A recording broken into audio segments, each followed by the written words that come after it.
The book of 2 Kings is a part of the Old Testament in the Bible and serves as a continuation of the historical account of the Israelite monarchy. It picks up where 1 Kings left off and provides an account of the divided kingdoms of Israel and Judah until their eventual downfall and exile. Here's a summary of the books of 1 and 2 Kings divided into sections. 1 Kings chapters 1 through 11. The reign of King Solomon and the division of the kingdom. Solomon succeeds David as king and asks for wisdom from God. Solomon builds the temple in Jerusalem and achieves great wealth and wisdom. However, Solomon's later years are marked by idolatry and oppression, leading to the division of the kingdom after his death. 1 Kings chapters 12 through 17. The kingdoms of Israel and Judah. The northern kingdom of Israel is ruled by a succession of kings, most of whom are wicked and lead the people into idolatry. The southern kingdom of Judah has some righteous kings who seek to follow God, although there are periods of idolatry and unfaithfulness as well. 1 Kings chapter 17 through 2 Kings chapter 13. The prophets Elijah and Elisha. The prophet Elijah confronts the wickedness of the kings in Israel and challenges the worship of false gods. Elisha, Elijah's successor, continues his ministry and performs miracles to demonstrate God's power. 2 Kings chapters 14 through 25. The decline and exile of Israel and Judah. The kingdoms of Israel and Judah experience a series of wars, invasions, and political alliances. Both kingdoms suffer from wicked rulers and idolatry, leading to their downfall. Israel falls to the Assyrians in 722 BC, and its people are exiled. Judah survives a bit longer, but eventually falls to the Babylonians in 586 BC, and its people are also exiled. Throughout the book, the writers emphasize the importance of faithfulness to God and the consequences of turning away from Him. The king's actions and their adherence or disobedience to God's commandments ultimately determine the fate of their kingdoms. The book also highlights the role of the prophets as God's messengers, calling the people to repentance and warning them of the impending judgment. Overall, 2 Kings provides a historical account of the rise and fall of the Israelite monarchy and serves as a cautionary tale about the importance of faithfulness and obedience to God. Now let's hear the dramatized narration of this wonderful book. We have included sliding text for a better simultaneous listening and reading experience. Thank you for listening. Please don't forget to like, comment, share, and subscribe to our channel. God bless you.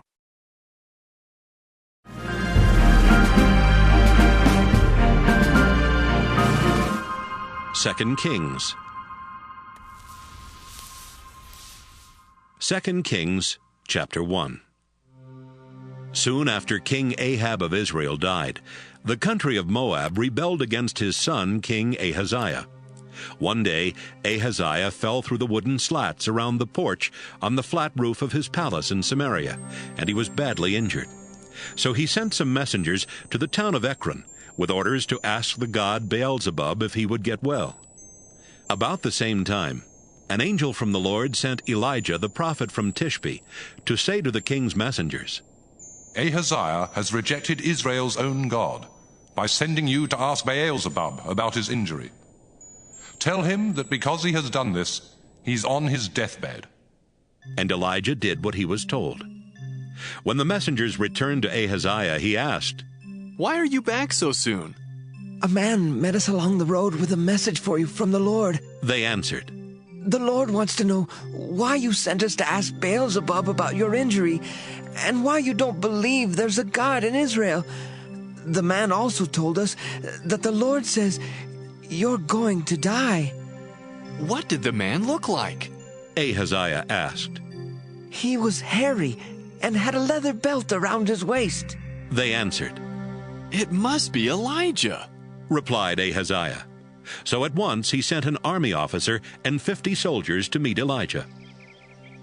Elijah was sitting on top of a hill at the time. The officer went up to him and said, Man of God, the king orders you to come down and talk with him.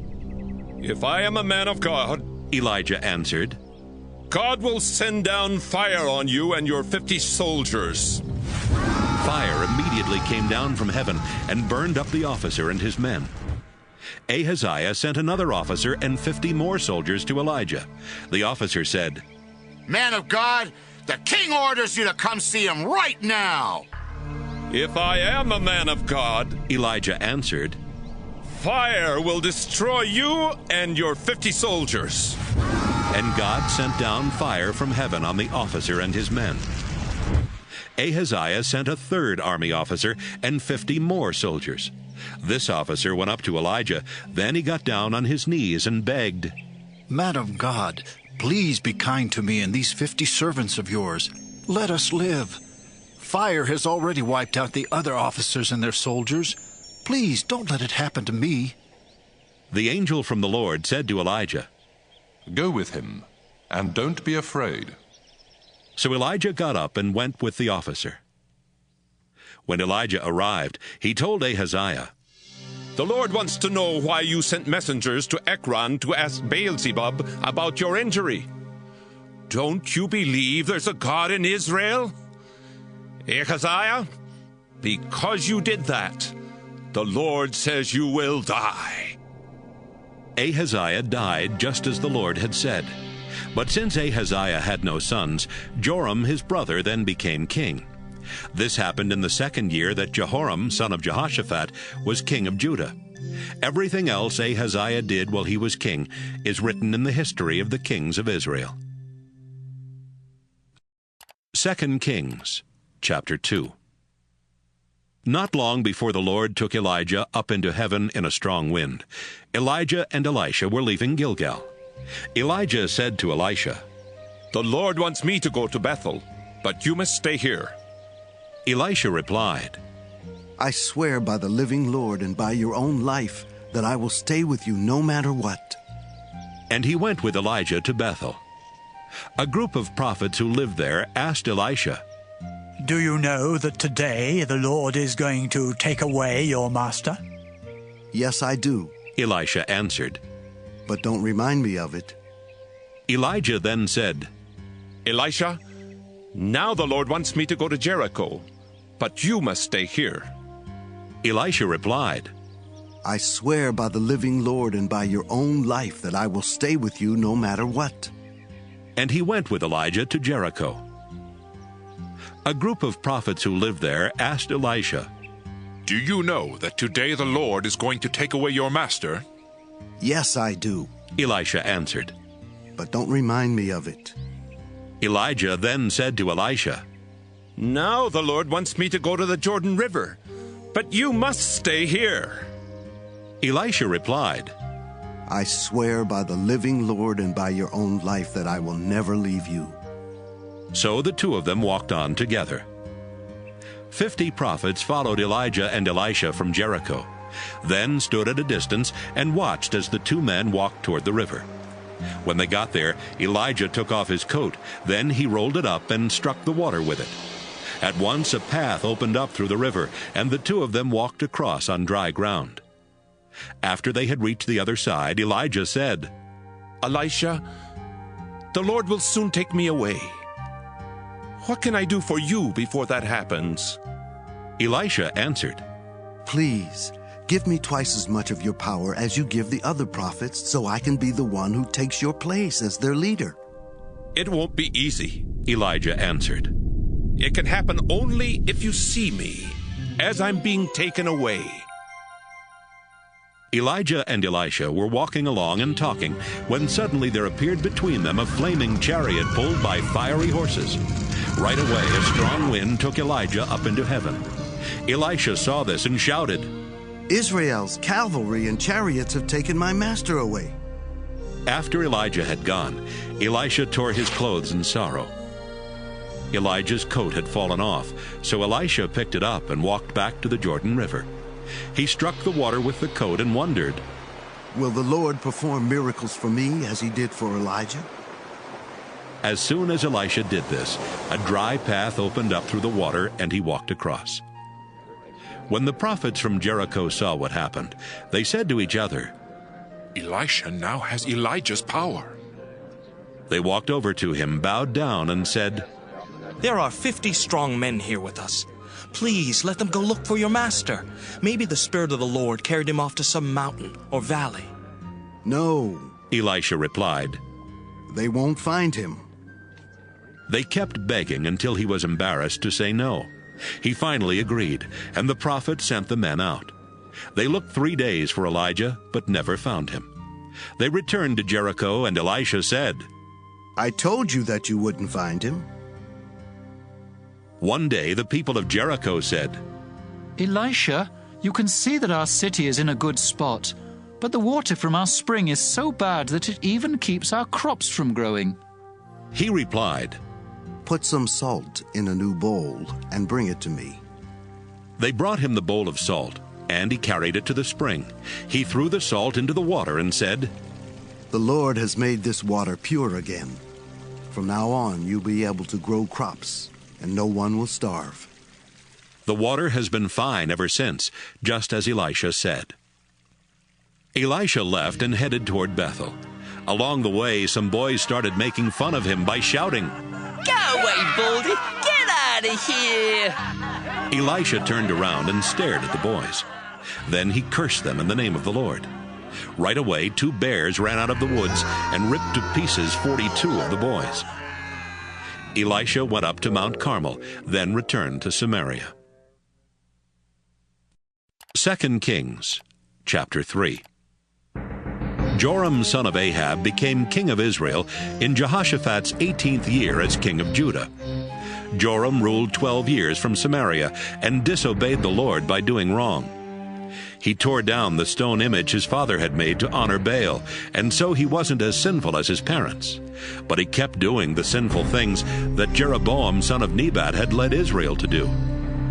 For many years, the country of Moab had been controlled by Israel and was forced to pay taxes to the kings of Israel.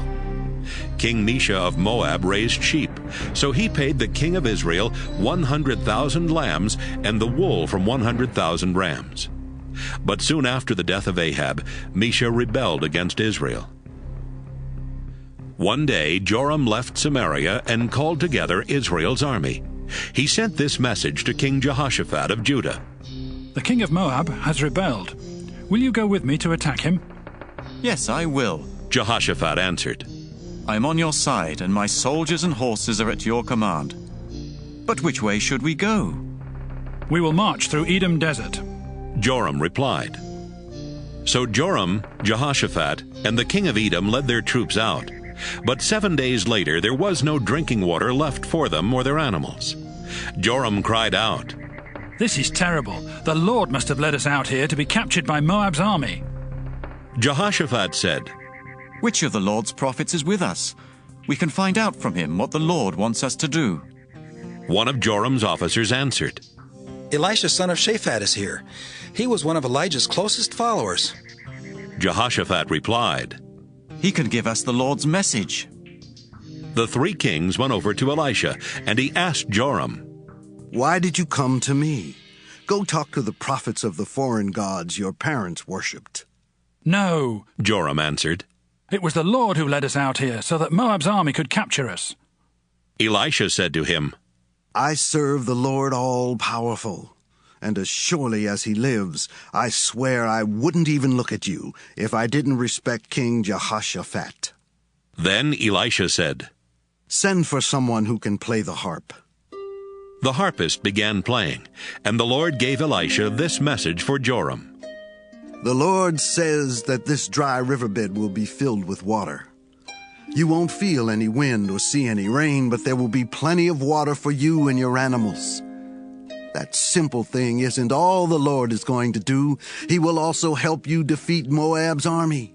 You will capture all their walled cities and important towns. You will chop down every good tree and stop up every spring of water, then ruin their fertile fields by covering them with rocks."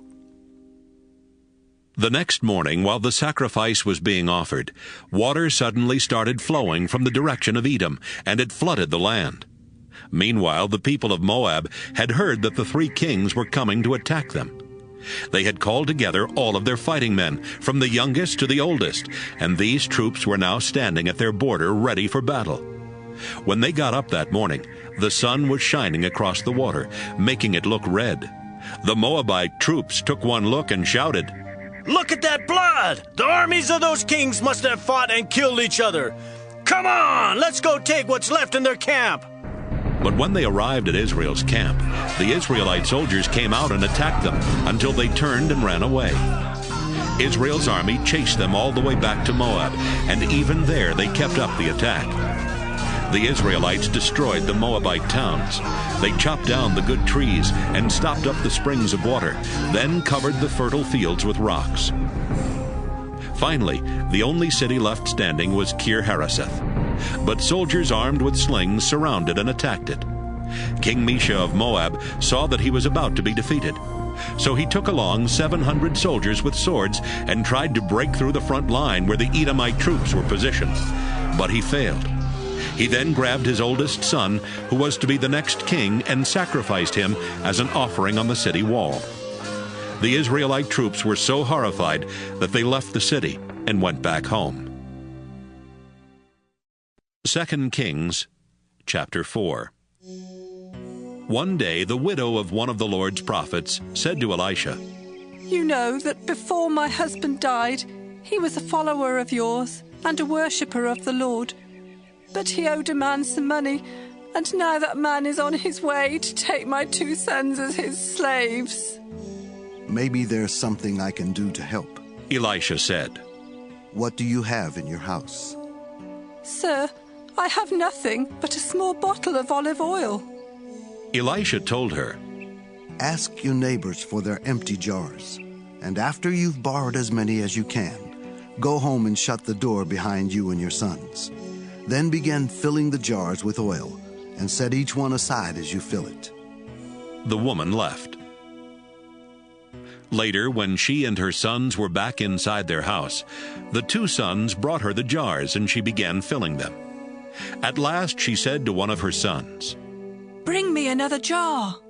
"We don't have any more," he answered, and the oil stopped flowing from the small bottle. After she told Elisha what had happened, he said, "Sell the oil, and use part of the money to pay what you owe the man. You and your sons can live on what is left." Once, while Elisha was in the town of Shunem, he met a rich woman who invited him to her home for dinner. After that, whenever he was in Shunem, he would have a meal there with her and her husband. Some time later, the woman said to her husband, "I'm sure the man who comes here so often is a prophet of God. Why don't we build him a small room on the flat roof of our house? We can put a bed, a table and chair, and an oil lamp in it. Then, whenever he comes, he can stay with us." The next time Elisha was in Shunem, he stopped at their house and went up to his room to rest. He said to his servant Gehazi, "This woman has been very helpful. Have her come up here to the roof for a moment." She came, and Elisha told Gehazi to say to her, "You've gone to a lot of trouble for us, and we want to help you. Is there something we can request the king or army commander to do?" The woman answered, "With my relatives nearby, I have everything I need." "Then what can we do for her?" Elisha asked Gehazi. Gehazi replied, "I do know that her husband is old and that she doesn't have a son."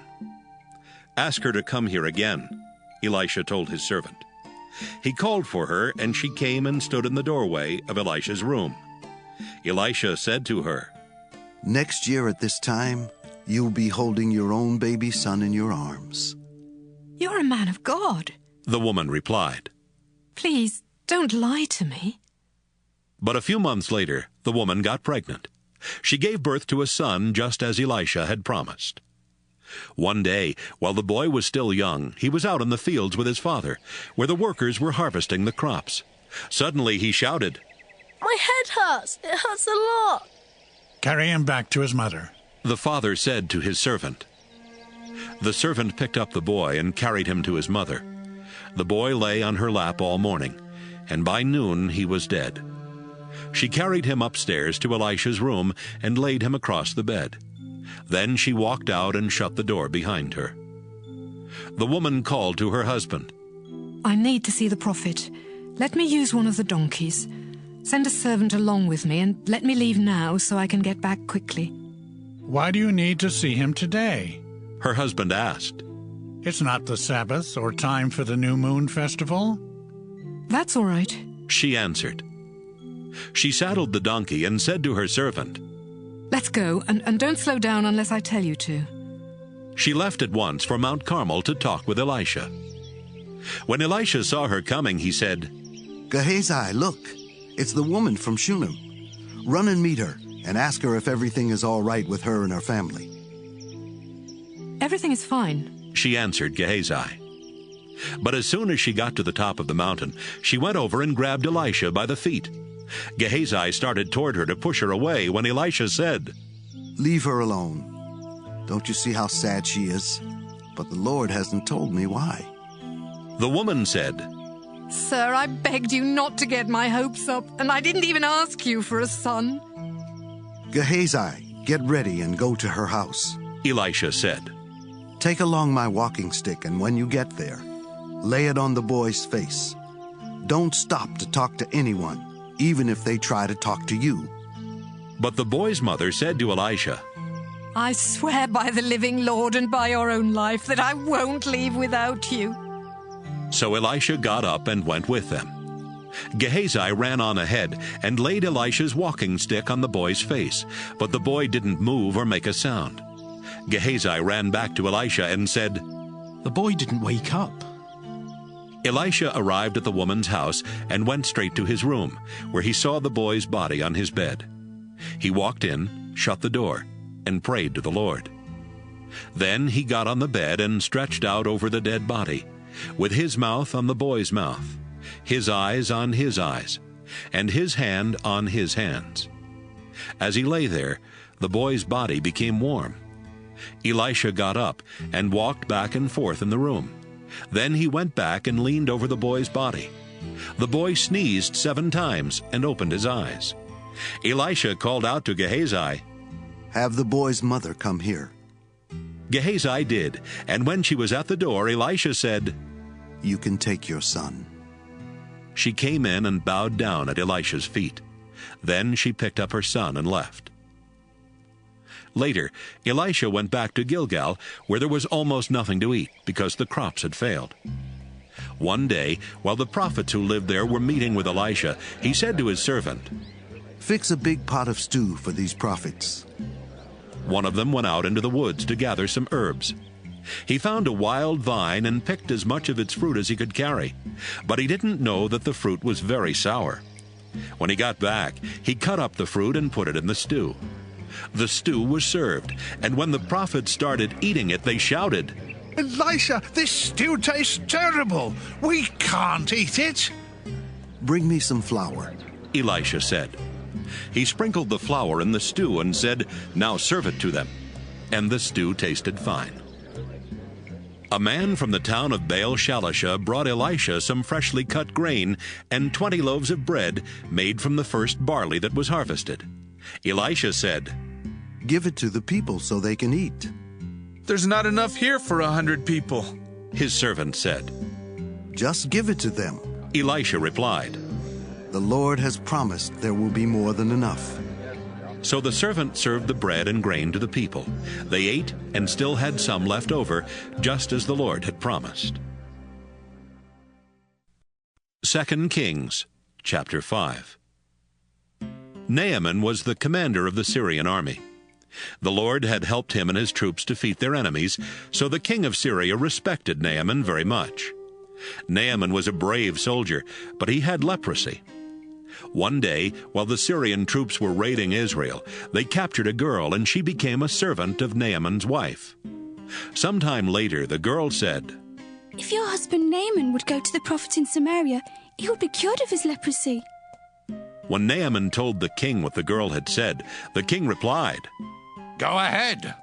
I will give you a letter to take to the king of Israel. Naaman left and took along 750 pounds of silver, 150 pounds of gold, and 10 new outfits.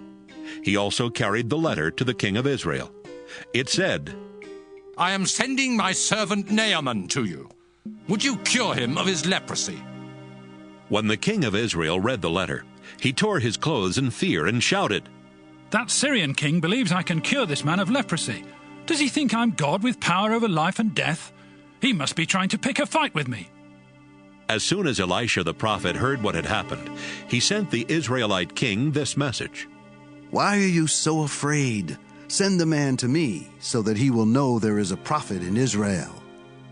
Naaman left with his horses and chariots and stopped at the door of Elisha's house.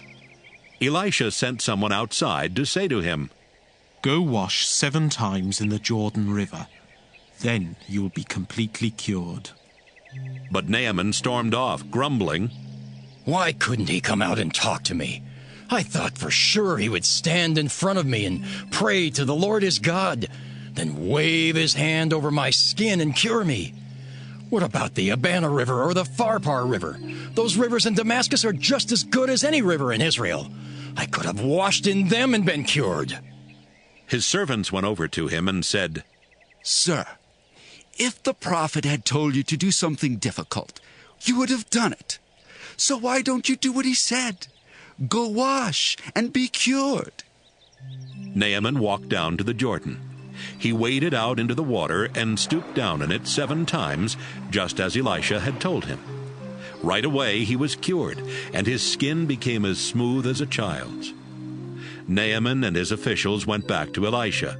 Naaman stood in front of him and announced, "Now I know that the God of Israel is the only God in the whole world. Sir, would you please accept a gift from me?" "I am a servant of the living Lord," Elisha answered, "and I swear that I will not take anything from you." Naaman kept begging, but Elisha kept refusing. Finally, Naaman said, "If you won't accept a gift, then please let me take home as much soil as 2 mules can pull in a wagon. Sir, from now on I will offer sacrifices only to the Lord. But I pray that the Lord will forgive me when I go into the temple of the god Rimmon and bow down there with the king of Syria." "Go on home, and don't worry about that," Elisha replied. Then Naaman left. After Naaman had gone only a short distance, Gehazi said to himself, "Elisha let that Syrian off too easy. He should have taken Naaman's gift. I swear by the living Lord that I will talk to Naaman myself and get something from him." So he hurried after Naaman. When Naaman saw Gehazi running after him, he got out of his chariot to meet him. Naaman asked, "Is everything all right?" "Yes," Gehazi answered. "But my master has sent me to tell you about 2 young prophets from the hills of Ephraim. They came asking for help, and now Elisha wants to know if you would give them about 75 pounds of silver and some new clothes." "Sure," Naaman replied. "But why don't you take twice that amount of silver?" He convinced Gehazi to take it all, then put the silver in 2 bags. He handed the bags and the clothes to his 2 servants, and they carried them for Gehazi. When they reached the hill where Gehazi lived, he took the bags from the servants and placed them in his house, then sent the men away. After they had gone, Gehazi went in and stood in front of Elisha, who asked, "Gehazi, where have you been?" "Nowhere, sir," Gehazi answered. Elisha asked, "Don't you know that my spirit was there when Naaman got out of his chariot to talk with you? Gehazi, you have no right to accept money or clothes, olive orchards, a vineyard, sheep or cattle or servants. Because of what you've done, Naaman's leprosy will now be on you and your descendants forever." Suddenly Gehazi's skin became white with leprosy, and he left. 2 Kings, chapter 6. One day the prophets said to Elisha, "The place where we meet with you is too small. Why don't we build a new meeting place near the Jordan River? Each of us could get some wood, then we could build it." "That's a good idea," Elisha replied. "Get started." "Aren't you going with us?" one of the prophets asked. "Yes, I'll go," Elisha answered. And he left with them. They went to the Jordan River and began chopping down trees. While one of the prophets was working, his axe head fell off and dropped into the water. "Oh!" He shouted. "Sir, I borrowed this axe." Where did it fall in? Elisha asked. The prophet pointed to the place, and Elisha cut a stick and threw it into the water at that spot. The axe head floated to the top of the water. "Now get it," Elisha told him. And the prophet reached in and grabbed it. Time after time, when the king of Syria was at war against the Israelites, he met with his officers and announced, "I've decided where we will set up camp." Each time, Elisha would send this warning to the king of Israel. "Don't go near there. That's where the Syrian troops have set up camp." So the king would warn the Israelite troops in that place to be on guard. The king of Syria was furious when he found out what was happening. He called in his officers and asked, "Which one of you has been telling the king of Israel our plans?" "None of us, your majesty," one of them answered. "It's an Israelite named Elisha. He's a prophet, so he can tell his king everything, even what you say in your own room." "Find out where he is," the king ordered. "I'll send soldiers to bring him here." They learned that Elisha was in the town of Dothan and reported it to the king. He ordered his best troops to go there with horses and chariots. They marched out during the night and surrounded the town. When Elisha's servant got up the next morning, he saw that Syrian troops had the town surrounded. "Sir, what are we going to do?" he asked. "Don't be afraid," Elisha answered. "There are more troops on our side than on theirs." Then he prayed, "Lord, please help him to see." And the Lord let the servant see that the hill was covered with fiery horses and flaming chariots all around Elisha. As the Syrian army came closer, Elisha prayed, "Lord, make these soldiers blind." And the Lord blinded them with a bright light. Elisha told the enemy troops, "You've taken the wrong road and are in the wrong town. Follow me. I'll lead you to the man you're looking for." Elisha led them straight to the capital city of Samaria. When all the soldiers were inside the city, Elisha prayed, "Lord, now let them see again."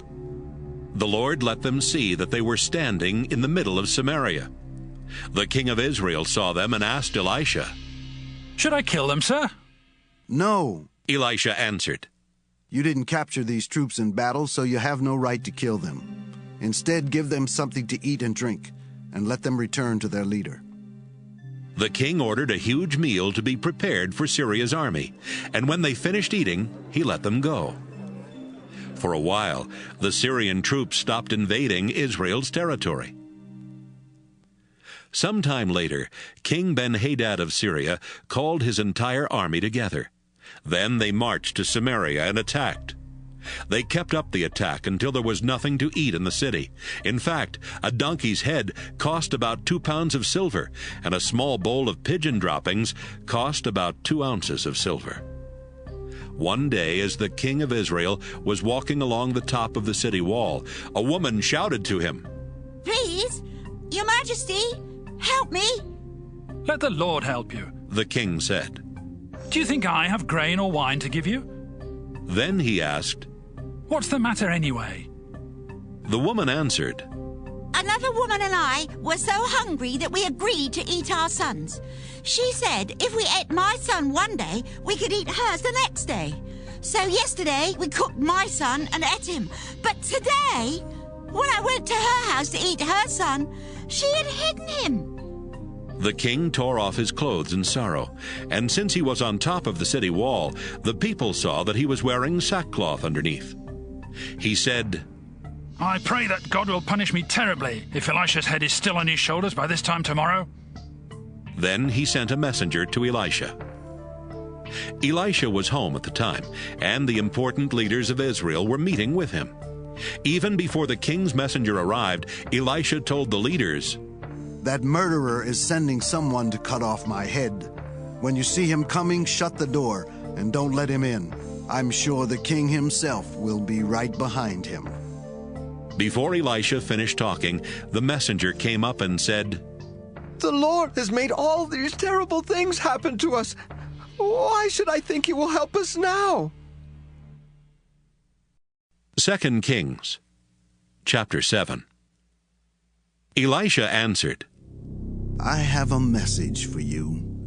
The Lord promises that tomorrow here in Samaria you will be able to buy a large sack of flour or 2 large sacks of barley for almost nothing." The chief officer there with the king replied, "I don't believe it. Even if the Lord sent a rainstorm, it couldn't produce that much grain by tomorrow." "You will see it happen, but you won't eat any of the food," Elisha warned him. About the same time, 4 men with leprosy were just outside the gate of Samaria. They said to each other, "Why should we sit here waiting to die? There's nothing to eat in the city, so we would starve if we went inside." "But if we stay out here, we will die for sure. Let's sneak over to the Syrian army camp and surrender. They might kill us, but they might not." That evening, the 4 men got up and left for the Syrian camp. As they walked toward the camp, the Lord caused the Syrian troops to hear what sounded like the roar of a huge cavalry. The soldiers said to each other, "Listen, the king of Israel must have hired Hittite and Egyptian troops to attack us. Let's get out of here." So they ran out of their camp that night, leaving their tents and horses and donkeys. When the 4 men with leprosy reached the edge of the Syrian camp, no one was there. They walked into one of the tents, where they ate and drank, before carrying off clothes as well as silver and gold. They hid all this, then walked into another tent. They took what they wanted and hid it too. They said to each other, "This isn't right. Today is a day to celebrate, and we haven't told anyone else what has happened. If we wait until morning, we'll be punished. Let's go to the king's palace right now and tell the good news." They went back to Samaria and shouted up to the guards at the gate, "We've just come from the Syrian army camp, and all the soldiers are gone. The tents are empty, and the horses and donkeys are still tied up. We didn't see or hear anybody." The guards reported the news to the king's palace. The king got out of bed and said to his officers, "I know what those Syrians are doing. They know we're starving, so they're hiding in the fields, hoping we will go out to look for food. When we do, they can capture us and take over our city." One of his officers replied, "We have a few horses left. Why don't we let some men take 5 of them and go down to the Syrian camp and see what's happening? We're going to die anyway, like those who have already died." They found 2 chariots, and the king commanded the men to find out what had happened to the Syrian troops. The men rode as far as the Jordan River. All along the way, they saw clothes and equipment that the Syrians had thrown away as they escaped. Then they went back to the king and told him what they had seen. At once, the people went to the Syrian camp and carried off what was left. They took so much that a large sack of flour and 2 large sacks of barley sold for almost nothing, just as the Lord had promised. The king of Israel had put his chief officer in charge of the gate, but he died when the people trampled him as they rushed out of the city. Earlier, when the king was at Elisha's house, Elisha had told him that flour or barley would sell for almost nothing. But the officer refused to believe that even the Lord could do that. So Elisha warned him that he would see it happen, but would not eat any of the food. And that's exactly what happened. The officer was trampled to death. 2 Kings, chapter 8. Elisha told the woman whose son he had brought back to life, "The Lord has warned that there will be no food here for 7 years. Take your family and go live somewhere else for a while." The woman did exactly what Elisha had said and went to live in Philistine territory. She and her family lived there 7 years. Then she returned to Israel and immediately begged the king to give back her house and property. Meanwhile, the king was asking Gehazi, the servant of Elisha, about the amazing things Elisha had been doing. While Gehazi was telling him that Elisha had brought a dead boy back to life, the woman and her son arrived. Here's the boy, Your Majesty. Gehazi said. And this is his mother. The king asked the woman to tell her story, and she told him everything that had happened. He then said to one of his officials, I want you to make sure that this woman gets back everything that belonged to her, including the money her crops have made since the day she left Israel. Sometime later, Elisha went to the capital city of Damascus to visit King Ben-Hadad of Syria, who was sick. And when Ben-Hadad was told he was there, he said to Hazael, Go meet with Elisha, the man of God, and have him ask the Lord if I will get well, and take along a gift for him.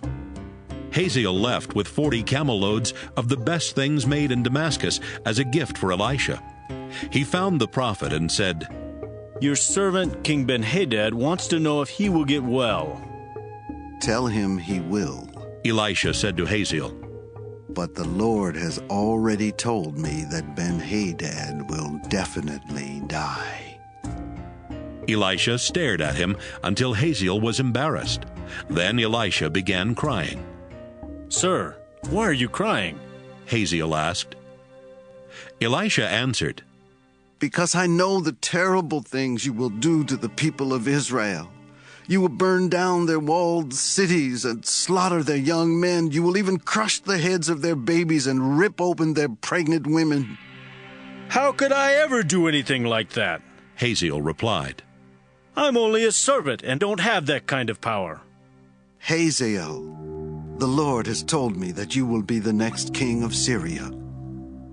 Hazael went back to Ben-Hadad and told him, Elisha said that you will get well. But the very next day, Hazael got a thick blanket. He soaked it in water and held it over Ben-Hadad's face until he died. Hazael then became king. Jehoram, son of Jehoshaphat, became king of Judah in Joram's 5th year as king of Israel, while Jehoshaphat was still king of Judah. Jehoram was 32 years old when he became king, and he ruled 8 years from Jerusalem. Jehoram disobeyed the Lord by doing wrong.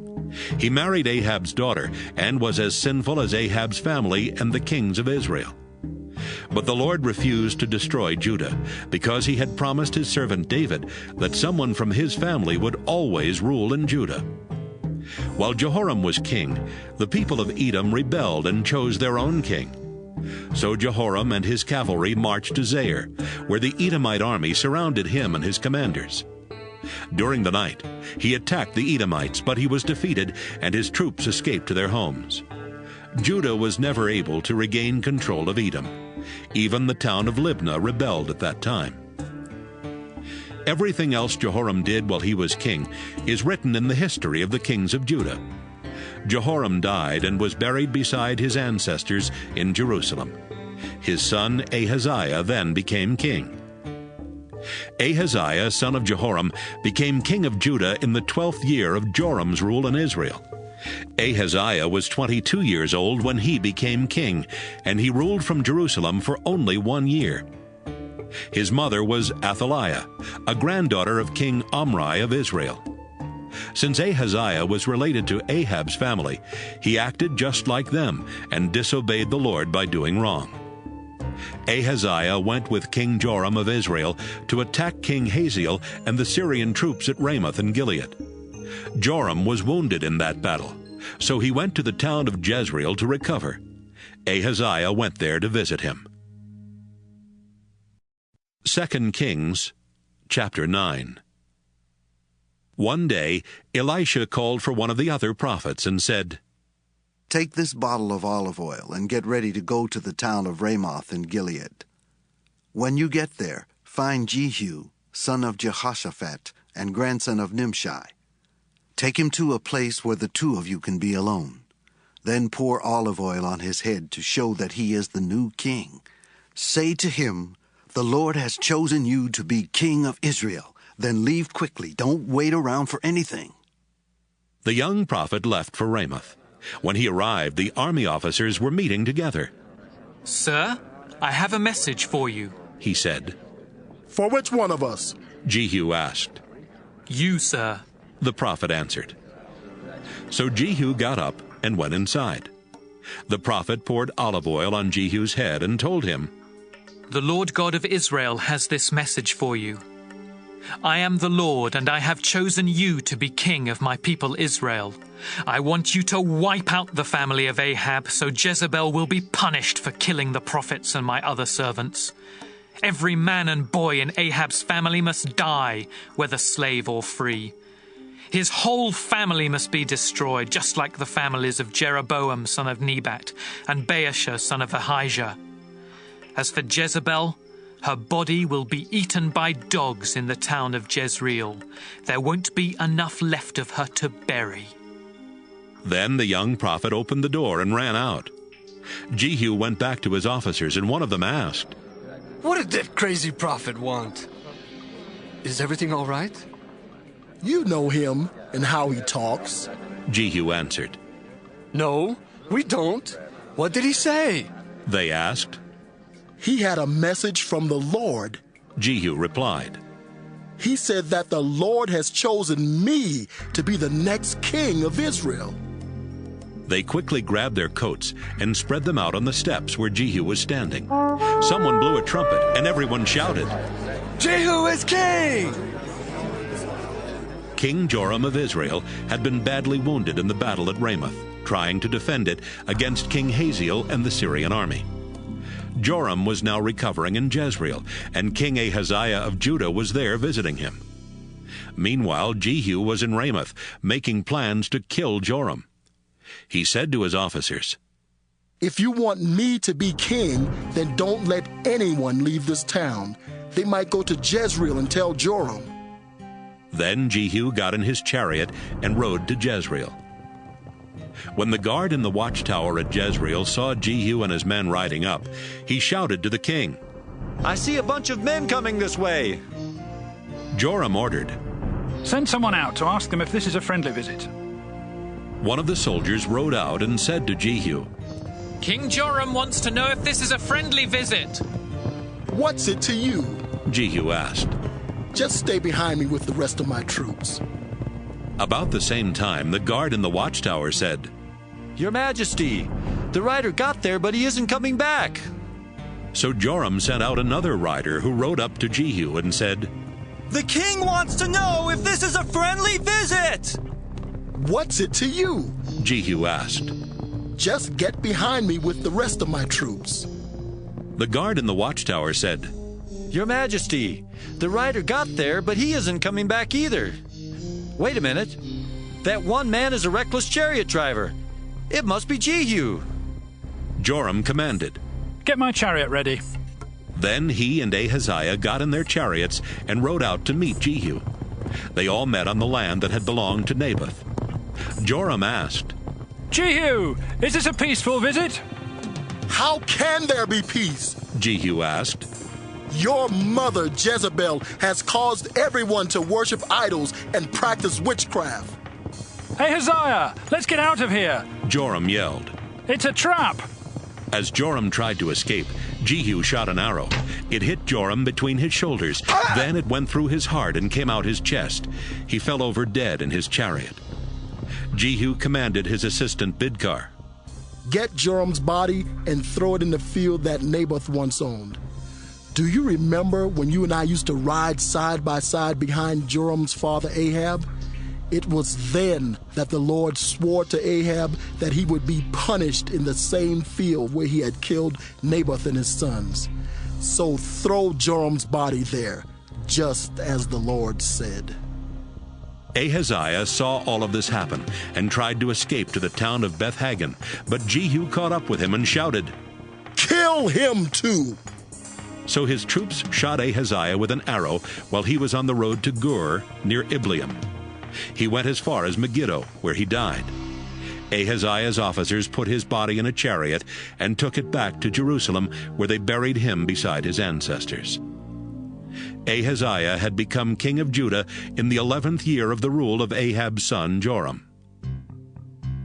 Jehu headed toward Jezreel, and when Jezebel heard he was coming, she put on eyeshadow and brushed her hair. Then she stood at the window, waiting for him to arrive. As he walked through the city gate, she shouted down to him, "Why did you come here, you murderer? To kill the king? You're no better than Zimri." He looked up toward the window and asked, "Is anyone up there on my side?" A few palace workers stuck their heads out of a window, and Jehu shouted, "Throw her out the window!" They threw her down, and her blood spattered on the walls and on the horses that trampled her body. Jehu left to get something to eat and drink.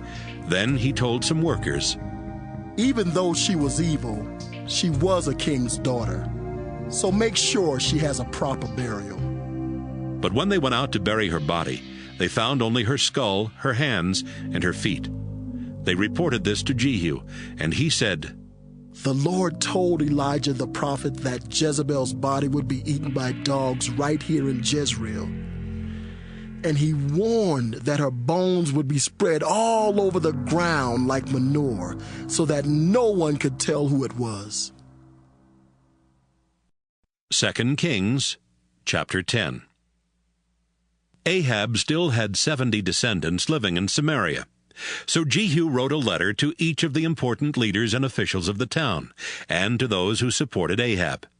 In the letters he wrote, "Your town is strong, and you're protected by chariots and an armed cavalry. And I know that King Ahab's descendants live there with you.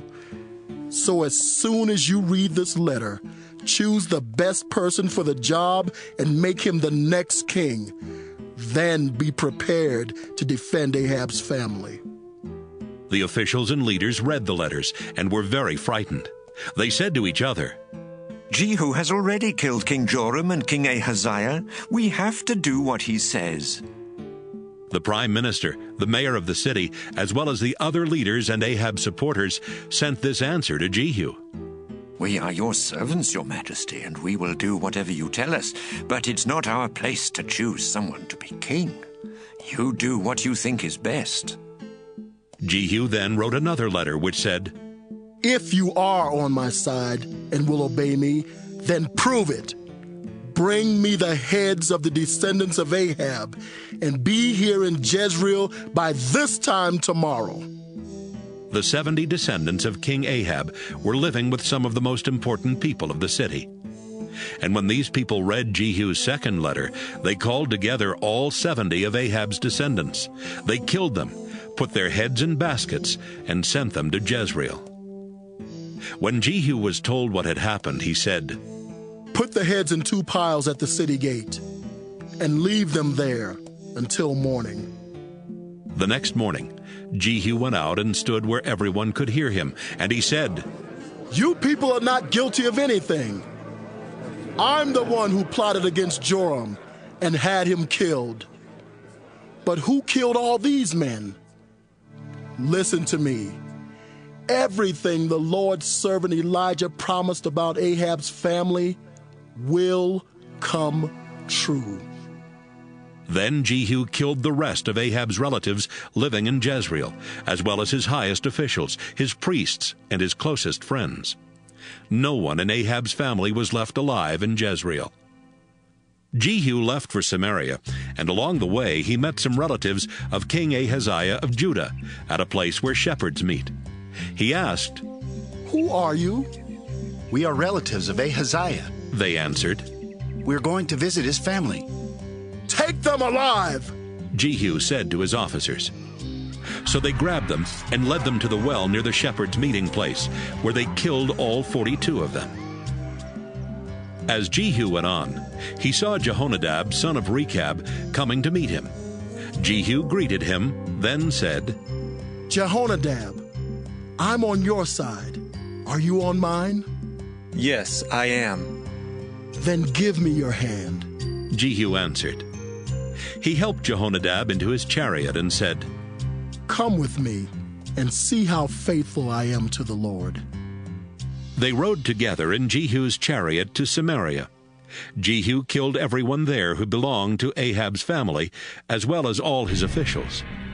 Everyone in his family was now dead, just as the Lord had promised Elijah. Jehu called together the people in Samaria and said, "King Ahab sometimes worshiped Baal, but I will be completely faithful to Baal. I'm going to offer a huge sacrifice to him. So invite his prophets and priests, and be sure everyone who worships him is there. Anyone who doesn't come will be killed." But this was a trick. Jehu was really planning to kill the worshippers of Baal. He said, "Announce a day of worship for Baal." After the day had been announced, Jehu sent an invitation to everyone in Israel. All the worshippers of Baal came, and the temple was filled from one end to the other. Jehu told the official in charge of the sacred robes to make sure that everyone had a robe to wear. Jehu and Jehonadab went into the temple, and Jehu said to the crowd, "Look around and make sure that only the worshippers of Baal are here. No one who worships the Lord is allowed in." Then they began to offer sacrifices to Baal. Earlier, Jehu had ordered 80 soldiers to wait outside the temple.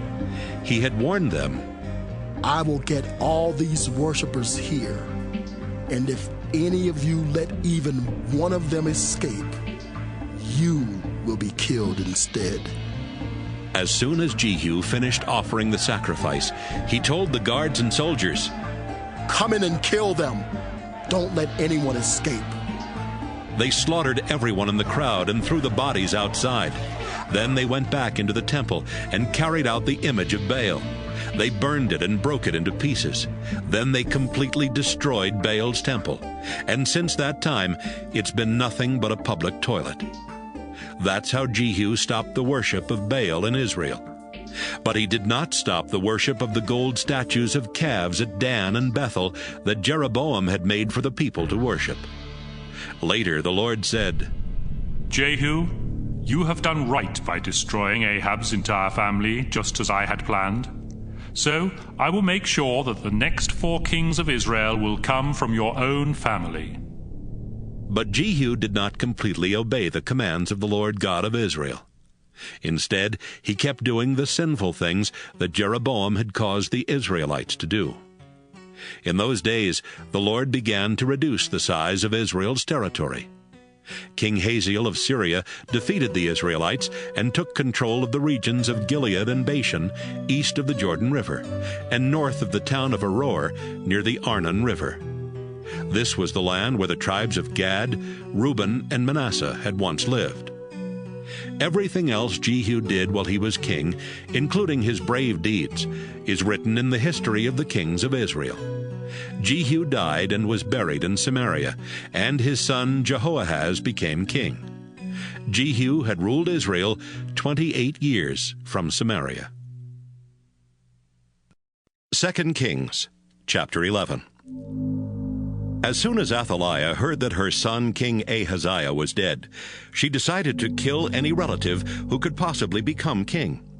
She would have done that, but Jehoshaphat rescued Joash, son of Ahaziah, just as he was about to be murdered. Jehoshaphat, who was Jehoram's daughter and Ahaziah's half-sister, hid her nephew Joash and his personal servant in a bedroom in the Lord's temple, where he was safe from Athaliah. Joash hid in the temple with Jehoshaphat for 6 years, while Athaliah ruled as queen of Judah. Joash, son of Ahaziah, had hidden in the Lord's temple 6 years. Then in the 7th year, Jehoiada the priest sent for the commanders of the king's special bodyguards and the commanders of the palace guards. They met him at the temple, and he asked them to make a promise in the name of the Lord. Then he brought out Joash and said to them, "Here's what I want you to do. 3 of your guard units will be on duty on the Sabbath. I want 1 unit to guard the palace. Another unit will guard Surgate, and the 3rd unit will guard the palace gate and relieve the palace guards. The other 2 guard units are supposed to be off duty on the Sabbath, but I want both of them to stay here at the temple and protect King Joash. Make sure they follow him wherever he goes, and have them keep their swords ready to kill anyone who tries to get near him." The commanders followed Jehoiada's orders. Each one called together his guards, those coming on duty and those going off duty. Jehoiada brought out the swords and shields that had belonged to King David and gave them to the commanders. Then they gave the weapons to their guards, who took their positions around the temple and the altar to protect Joash on every side. Jehoiada brought Joash outside, where he placed the crown on his head and gave him a copy of instructions for ruling the nation. Olive oil was poured on his head to show that he was now king, while the crowd clapped and shouted, "Long live the king!" Queen Athaliah heard the crowd and went to the temple. There she saw Joash standing by one of the columns, which was the usual place for the king. The singers and the trumpet players were standing next to him, and the people were celebrating and blowing trumpets. Athaliah tore her clothes in anger and shouted, You betrayed me! You traitors! Right away, Jehoiada said to the army commanders, Kill her, but don't do it anywhere near the Lord's temple. Take her out in front of the troops and kill anyone who is with her. So the commanders dragged her to the gate where horses are led into the palace, and they killed her there. Jehoiada the priest asked King Joash and the people to promise that they would be faithful to each other and to the Lord. Then the crowd went to the temple built to honor Baal and tore it down. They smashed the altars and idols and killed Mattan, the priest of Baal, right in front of the altars. After Jehoiada had placed guards around the Lord's temple, he called together all the commanders, the king's special bodyguards, the palace guards, and the people. They led Joash from the temple through the guards' gate and into the palace. He took his place on the throne and became king of Judah. Everyone celebrated because Athaliah had been killed and Jerusalem was peaceful again. Joash was only 7 years old when this happened. 2 Kings Chapter 12. Joash became king of Judah in Jehu's 7th year as king of Israel, and he ruled 40 years from Jerusalem. His mother Zibiah was from the town of Beersheba. Jehoiada the priest taught Joash what was right, and so for the rest of his life Joash obeyed the Lord. But even Joash did not destroy the local shrines, and they were still used as places for offering sacrifices. One day, Joash said to the priests, Collect all the money that has been given to the Lord's temple, whether from taxes or gifts, and use it to repair the temple. You priests can contribute your own money too. But the priests never started repairing the temple. So in the 23rd year of his rule, Joash called for Jehoiada and the other priests and said, Why aren't you using the money to repair the temple? Don't take any more money for yourselves. It is only to be used to pay for the repairs. The priests agreed that they would not collect any more money or be in charge of the temple repairs. Jehoiada found a wooden box. He cut a hole in the top of it and set it on the right side of the altar where people went into the temple. Whenever someone gave money to the temple, the priests guarding the entrance would put it into this box. When the box was full of money, the king's secretary and the chief priest would count the money and put it in bags. Then they would give it to the men supervising the repairs to the temple. Some of the money was used to pay the builders, the woodworkers, the stonecutters, and the men who built the walls. And some was used to buy wood and stone, and to pay any other costs for repairing the temple. While the repairs were being made, the money that was given to the temple was not used to make silver bowls, lamp snuffers, small sprinkling bowls, trumpets, or anything gold or silver for the temple. It went only to pay for repairs. The men in charge were honest, so no one had to keep track of the money. The fines that had to be paid, along with the sacrifices to make things right and the sacrifices for sin, did not go to the temple. This money belonged only to the priests. About the same time, King Hazael of Syria attacked the town of Gath and captured it. Next, he decided to attack Jerusalem. So Joash collected everything he and his ancestors, Jehoshaphat, Jehoram, and Ahaziah, had dedicated to the Lord, as well as the gold in the storage rooms in the temple and palace. He sent it all to Hazael as a gift, and when Hazael received it, he ordered his troops to leave Jerusalem. Everything else Joash did while he was king is written in the history of the kings of Judah. At the end of his rule, some of his officers rebelled against him. Jozabad, son of Shimeath, and Jehozabad, son of Shomer, murdered him in a building where the land was filled in on the east side of Jerusalem, near the road to Silla. Joash was buried beside his ancestors in Jerusalem, and his son Amaziah became king. 2 Kings, chapter 13. Jehoahaz, son of Jehu, became king of Israel in the 23rd year of Joash's rule in Judah. Jehoahaz ruled 17 years from Samaria and disobeyed the Lord by doing wrong. He never stopped following the example of Jeroboam, who had caused the Israelites to sin. The Lord was angry at the Israelites, so he let King Hazael of Syria and his son Ben-Hadad rule over them for a long time. Jehoahaz prayed to the Lord for help, and the Lord saw how terribly Hazael was treating the Israelites. He answered Jehoahaz by sending Israel a leader who rescued them from the Syrians, and the Israelites lived in peace as they had before. But Hazael had defeated Israel's army so badly that Jehoahaz had only 10 chariots, 50 cavalry troops, and 10,000 regular soldiers left in his army. The Israelites kept sinning and following the example of Jeroboam's family. They did not tear down the sacred poles that had been set up in Samaria for the worship of the goddess Asherah. Everything else Jehoahaz did while he was king, including his brave deeds, is written in the history of the kings of Israel. Jehoahaz died and was buried in Samaria, and his son Jehoash became king. Jehoash became king of Israel in the 37th year of Joash's rule in Judah, and he ruled 16 years from Samaria. He disobeyed the Lord by doing just like Jeroboam, who had caused the Israelites to sin. Everything else Jehoash did while he was king, including his war against King Amaziah of Judah, is written in the history of the kings of Israel.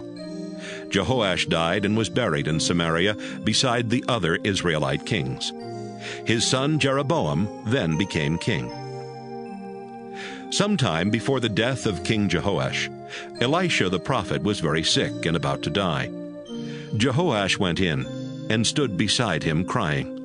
He said, "Master, what will Israel's chariots and cavalry be able to do without you?" "Grab a bow and some arrows," Elisha told him, "and hold them in your hand." Jehoash grabbed the bow and arrows and held them. Elisha placed his hand on the king's hand and said, "Open the window facing east." When it was open, Elisha shouted, "Now shoot." Jehoash shot an arrow, and Elisha said, "That arrow is a sign that the Lord will help you completely defeat the Syrian army at Aphek." Elisha said, "Pick up the arrows and hit the ground with them." Jehoash grabbed the arrows and hit the ground 3 times, then stopped. Elisha became angry at the king and exclaimed, "If you had struck it 5 or 6 times, you would completely wipe out the Syrians. Now you will defeat them only 3 times. Elisha died and was buried. Every year in the spring, Moab's leaders sent raiding parties into Israel. Once, while some Israelites were burying a man's body, they saw a group of Moabites. The Israelites quickly threw the body into Elisha's tomb and ran away. As soon as the man's body touched the bones of Elisha, the man came back to life and stood up. Israel was under the power of King Hazael of Syria during the entire rule of Jehoahaz. But the Lord was kind to the Israelites and showed them mercy because of his solemn agreement with their ancestors, Abraham, Isaac, and Jacob. In fact, he has never turned his back on them or let them be completely destroyed. Hazael died, and his son Ben-Hadad then became king of Syria. King Jehoash of Israel attacked and defeated the Syrian army 3 times. He took back from Ben-Hadad all the towns Hazael had captured in battle from his father Jehoahaz. 2 Kings, chapter 14. Amaziah, son of Joash, became king of Judah in the 2nd year of Jehoash's rule in Israel. Amaziah was 25 years old when he became king, and he ruled 29 years from Jerusalem, which was also the hometown of his mother Jehoaddan. Amaziah followed the example of his father Joash by obeying the Lord and doing right. But he was not as faithful as his ancestor David. Amaziah did not destroy the local shrines, and they were still used as places for offering sacrifices. As soon as Amaziah had control of Israel, he arrested and killed the officers who had murdered his father.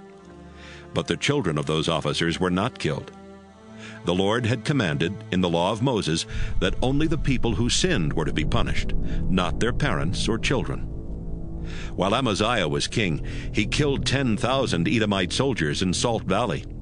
He captured the town of Selah and renamed it Joktheel, which is still its name. One day, Amaziah sent a message to King Jehoash of Israel. "Come out and face me in battle." Jehoash sent back this reply. Once upon a time, a small thorn bush in Lebanon announced that his son was going to marry the daughter of a large cedar tree. But a wild animal came along and trampled the small bush. Amaziah, you think you're so powerful because you defeated Edom. Go ahead and celebrate, but stay at home. If you cause any trouble, both you and your kingdom of Judah will be destroyed. But Amaziah refused to listen. So Jehoash and his troops marched to the town of Beth-Shemesh in Judah to attack Amaziah and his troops. During the battle, Judah's army was crushed. Every soldier from Judah ran back home, and Jehoash captured Amaziah. Jehoash then marched to Jerusalem and broke down the city wall from Ephraim Gate to Corner Gate, a section about 600 feet long. He took the gold and silver, as well as everything of value from the Lord's temple and the king's treasury. He took hostages, then returned to Samaria. Everything else Jehoash did while he was king, including his brave deeds and how he defeated King Amaziah of Judah, is written in the history of the kings of Israel. Jehoash died and was buried in Samaria beside the other Israelite kings. His son Jeroboam then became king. 15 years after Jehoash died, some people in Jerusalem plotted against Amaziah. He was able to escape to the town of Lachish, but another group of people caught him and killed him there. His body was taken back to Jerusalem on horseback and buried beside his ancestors. Everything else Amaziah did while he was king is written in the history of the kings of Judah.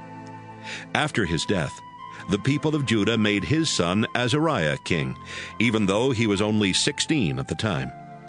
Azariah was the one who later recaptured and rebuilt the town of Elath. Jeroboam, son of Jehoash, became king of Israel in the 15th year of Amaziah's rule in Judah. Jeroboam ruled 41 years from Samaria.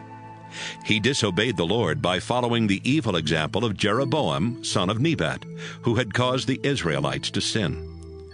Jeroboam extended the boundaries of Israel from Lebo-Hamath in the north to the Dead Sea in the south, just as the Lord had promised his servant Jonah, son of Amittai, who was a prophet from Gath-Hepher. The Lord helped Jeroboam do this because he had seen how terribly the Israelites were suffering, whether slave or free, and no one was left to help them. And since the Lord had promised that he would not let Israel be completely destroyed, he helped Jeroboam rescue them. Everything else Jeroboam did while he was king, including his brave deeds and how he recaptured the towns of Damascus and Hamath, is written in the history of the kings of Israel. Jeroboam died and was buried, and his son Zechariah became king. 2 Kings, chapter 15. Azariah, son of Amaziah, became king of Judah in Jeroboam's 27th year as king of Israel. He was only 16 years old when he became king, and he ruled 52 years from Jerusalem, which was also the hometown of his mother, Jecholiah. Azariah obeyed the Lord by doing right, as his father Amaziah had done. But Azariah did not destroy the local shrines, and they were still used as places for offering sacrifices. The Lord punished Azariah with leprosy for the rest of his life. He wasn't allowed to live in the royal palace, so his son Jotham lived there and ruled in his place. Everything else Azariah did while he was king is written in the history of the kings of Judah. Azariah died and was buried beside his ancestors in Jerusalem. His son Jotham then became king. Zechariah, son of Jeroboam, became king of Israel in the 38th year of Azariah's rule in Judah, but he ruled only 6 months from Samaria. Like his ancestors, Zechariah disobeyed the Lord by following the evil ways of Jeroboam, son of Nebat, who had caused the Israelites to sin. Shallum, son of Jabesh, plotted against Zechariah and killed him in public. Shallum then became king. So the Lord had kept his promise to Jehu that the next 4 kings of Israel would come from his family. Everything else Zechariah did while he was king is written in the history of the kings of Israel. Shallum became king of Israel in the 39th year of Azariah's rule in Judah. But only 1 month after Shallum became king, Menahem, son of Adai, came to Samaria from Tirzah and killed him. Menahem then became king. The town of Tiphsah would not surrender to him, so he destroyed it and all the surrounding towns as far as Tirzah. He killed everyone living in Tiphsah, and with his sword he even ripped open pregnant women. Everything else Shallum did while he was king, including his plot against Zechariah, is written in the history of the kings of Israel. Menahem became king of Israel in Azariah's 39th year as king of Judah, and he ruled Israel 10 years from Samaria. He constantly disobeyed the Lord by following the example of Jeroboam, son of Nebat, who had caused the Israelites to sin. During Menahem's rule, King Tiglath-Pileser of Assyria invaded Israel. He agreed to help Menahem keep control of his kingdom if Menahem would pay him over 30 tons of silver. So Menahem ordered every rich person in Israel to give him at least 1 pound of silver, and he gave it all to Tiglath-Pileser, who stopped his attack and left Israel.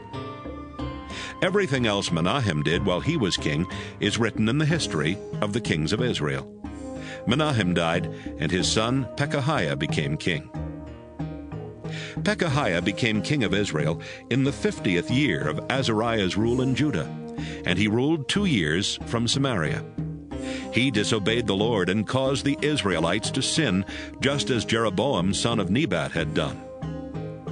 Pekah, son of Remaliah, was Pekahiah's chief officer, but he made plans to kill the king. So he and 50 men from Gilead broke into the strongest part of the palace in Samaria and murdered Pekahiah, together with Argob and Ariah.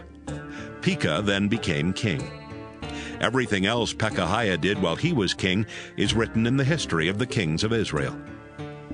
Pekah, son of Remaliah, became king of Israel in Azariah's 52nd year as king of Judah, and he ruled 20 years from Samaria.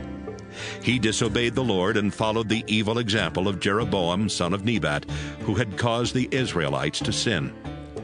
During Pekah's rule, King Tiglath-Pileser of Assyria marched into Israel. He captured the territories of Gilead and Galilee, including the towns of Ijon, Abel-Beth-Maacah, Genoa, Kedesh, and Hazor, as well as the entire territory of Naphtali. Then he took Israelites from those regions to Assyria as prisoners. In the 20th year of Jotham's rule in Judah, Hoshea, son of Elah, plotted against Pekah and murdered him. Hoshea then became king of Israel. Everything else Pekah did while he was king is written in the history of the kings of Israel. Jotham, son of Azariah, became king of Judah in the 2nd year of Pekah's rule in Israel. Jotham was 25 years old when he became king, and he ruled 16 years from Jerusalem. His mother, Jerusha, was the daughter of Zadok. Jotham followed the example of his father by obeying the Lord and doing right. It was Jotham who rebuilt the upper gate that led into the court around the Lord's temple. But the local shrines were not destroyed, and they were still used as places for offering sacrifices. Everything else Jotham did while he was king is written in the history of the kings of Judah. During his rule, the Lord let King Rezin of Syria and King Pekah of Israel start attacking Judah. Jotham died and was buried beside his ancestors in Jerusalem, and his son Ahaz became king. 2 Kings, chapter 16. Ahaz, son of Jotham, became king of Judah in the 17th year of Pekah's rule in Israel. He was 20 years old at the time, and he ruled from Jerusalem for 16 years. Ahaz wasn't like his ancestor David. Instead, he disobeyed the Lord and was even more sinful than the kings of Israel. He sacrificed his own son, which was a disgusting custom of the nations that the Lord had forced out of Israel. Ahaz offered sacrifices at the local shrines, as well as on every hill and in the shade of large trees. While Ahaz was ruling Judah, the king of Edom recaptured the town of Elath from Judah and forced out the people of Judah. Edomites then moved into Elath, and they still live there. About the same time, King Rezin of Syria and King Pekah of Israel marched to Jerusalem and attacked, but they could not capture it. Ahaz sent a message to King Tiglath-Pileser of Assyria that said, "Your Majesty, King Rezin and King Pekah are attacking me, your loyal servant. Please come and rescue me." Along with the message, Ahaz sent silver and gold from the Lord's temple and from the palace treasury as a gift for the Assyrian king. As soon as Tiglath-Pileser received the message, he and his troops marched to Syria. He captured the capital city of Damascus. Then he took the people living there to the town of Kir as prisoners and killed King Rezin.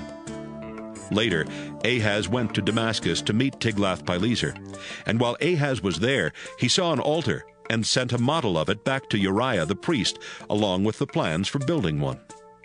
Uriah followed the plans and built an altar exactly like the one in Damascus, finishing it just before Ahaz came back. When Ahaz returned, he went to see the altar and to offer sacrifices on it. He walked up to the altar and poured wine over it. Then he offered sacrifices to please the Lord, to give him thanks, and to ask for his blessings. After that, he had the bronze altar moved aside, so his new altar would be right in front of the Lord's temple. He told Uriah the priest, "From now on, the morning and evening sacrifices, as well as all gifts of grain and wine, are to be offered on this altar. The sacrifices for the people and for the king must also be offered here. Sprinkle the blood from all the sacrifices on it, but leave the bronze altar for me to use for prayer and finding out what God wants me to do." Uriah did everything Ahaz told him.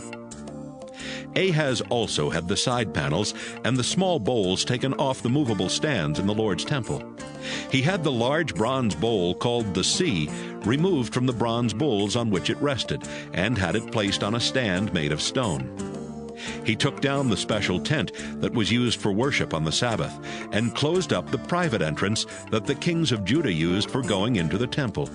He did all these things to please Tiglath-Pileser.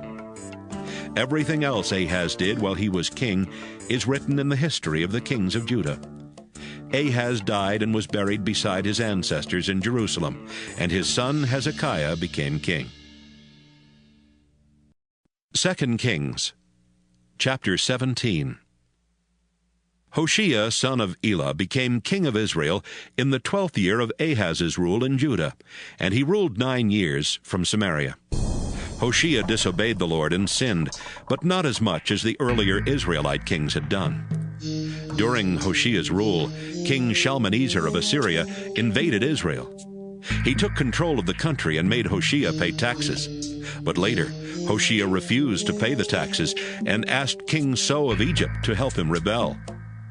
When Shalmaneser found out, he arrested Hoshea and put him in prison. Shalmaneser invaded Israel and attacked the city of Samaria for 3 years before capturing it in the 9th year of Hoshea's rule. The Assyrian king took the Israelites away to Assyria as prisoners. He forced some of them to live in the town of Halah, others to live near the Habor River in the territory of Gozan, and still others to live in towns where the Median people lived. All of this happened because the people of Israel had sinned against the Lord their God, who had rescued them from Egypt, where they had been slaves. They worshipped foreign gods, followed the customs of the nations that the Lord had forced out of Israel, and were just as sinful as the Israelite kings. Even worse, the Israelites tried to hide their sins from the Lord their God. They built their own local shrines everywhere in Israel, from small towns to large walled cities. They also built stone images of foreign gods and set up sacred poles for the worship of Asherah on every hill and under every shady tree. They offered sacrifices at the shrines, just as the foreign nations had done before the Lord forced them out of Israel. They did sinful things that made the Lord very angry. Even though the Lord had commanded the Israelites not to worship idols, they did it anyway. So the Lord made sure that every prophet warned Israel and Judah with these words: I, the Lord, command you to stop doing sinful things and start obeying my laws and teachings. I gave them to your ancestors, and I told my servants the prophets to repeat them to you. But the Israelites would not listen. They were as stubborn as their ancestors, who had refused to worship the Lord their God. They ignored the Lord's warnings and commands, and they rejected the solemn agreement he had made with their ancestors. They worshipped worthless idols and became worthless themselves. The Lord had told the Israelites not to do the things that the foreign nations around them were doing, but Israel became just like them. The people of Israel disobeyed all the commands of the Lord their God. They made 2 gold statues of calves and set up a sacred pole for Asherah. They also worshipped the stars and the god Baal. They used magic and witchcraft and even sacrificed their own children. The Israelites were determined to do whatever the Lord hated. The Lord became so furious with the people of Israel that he allowed them to be carried away as prisoners. Only the people living in Judah were left, but they also disobeyed the Lord's commands and acted like the Israelites. So the Lord turned his back on everyone in Israel and Judah and let them be punished and defeated until no one was left. Earlier, when the Lord took the northern tribes away from David's family, the people living in northern Israel chose Jeroboam, son of Nebat, as their king. Jeroboam caused the Israelites to sin and to stop worshiping the Lord. The people kept on sinning like Jeroboam until the Lord got rid of them, just as he had warned his servants the prophets. That's why the people of Israel were taken away as prisoners to Assyria, and that's where they remained. The king of Assyria took people who were living in the cities of Babylon, Cutha, Ava, Hamath, and Sepharvaim, and forced them to move to Israel. They took over the towns where the Israelites had lived, including the capital city of Samaria. At first these people did not worship the Lord, so he sent lions to attack them, and the lions killed some of them. A messenger told the king of Assyria, "The people you moved to Israel don't know how to worship the God of that country, so he sent lions that have attacked and killed some of them."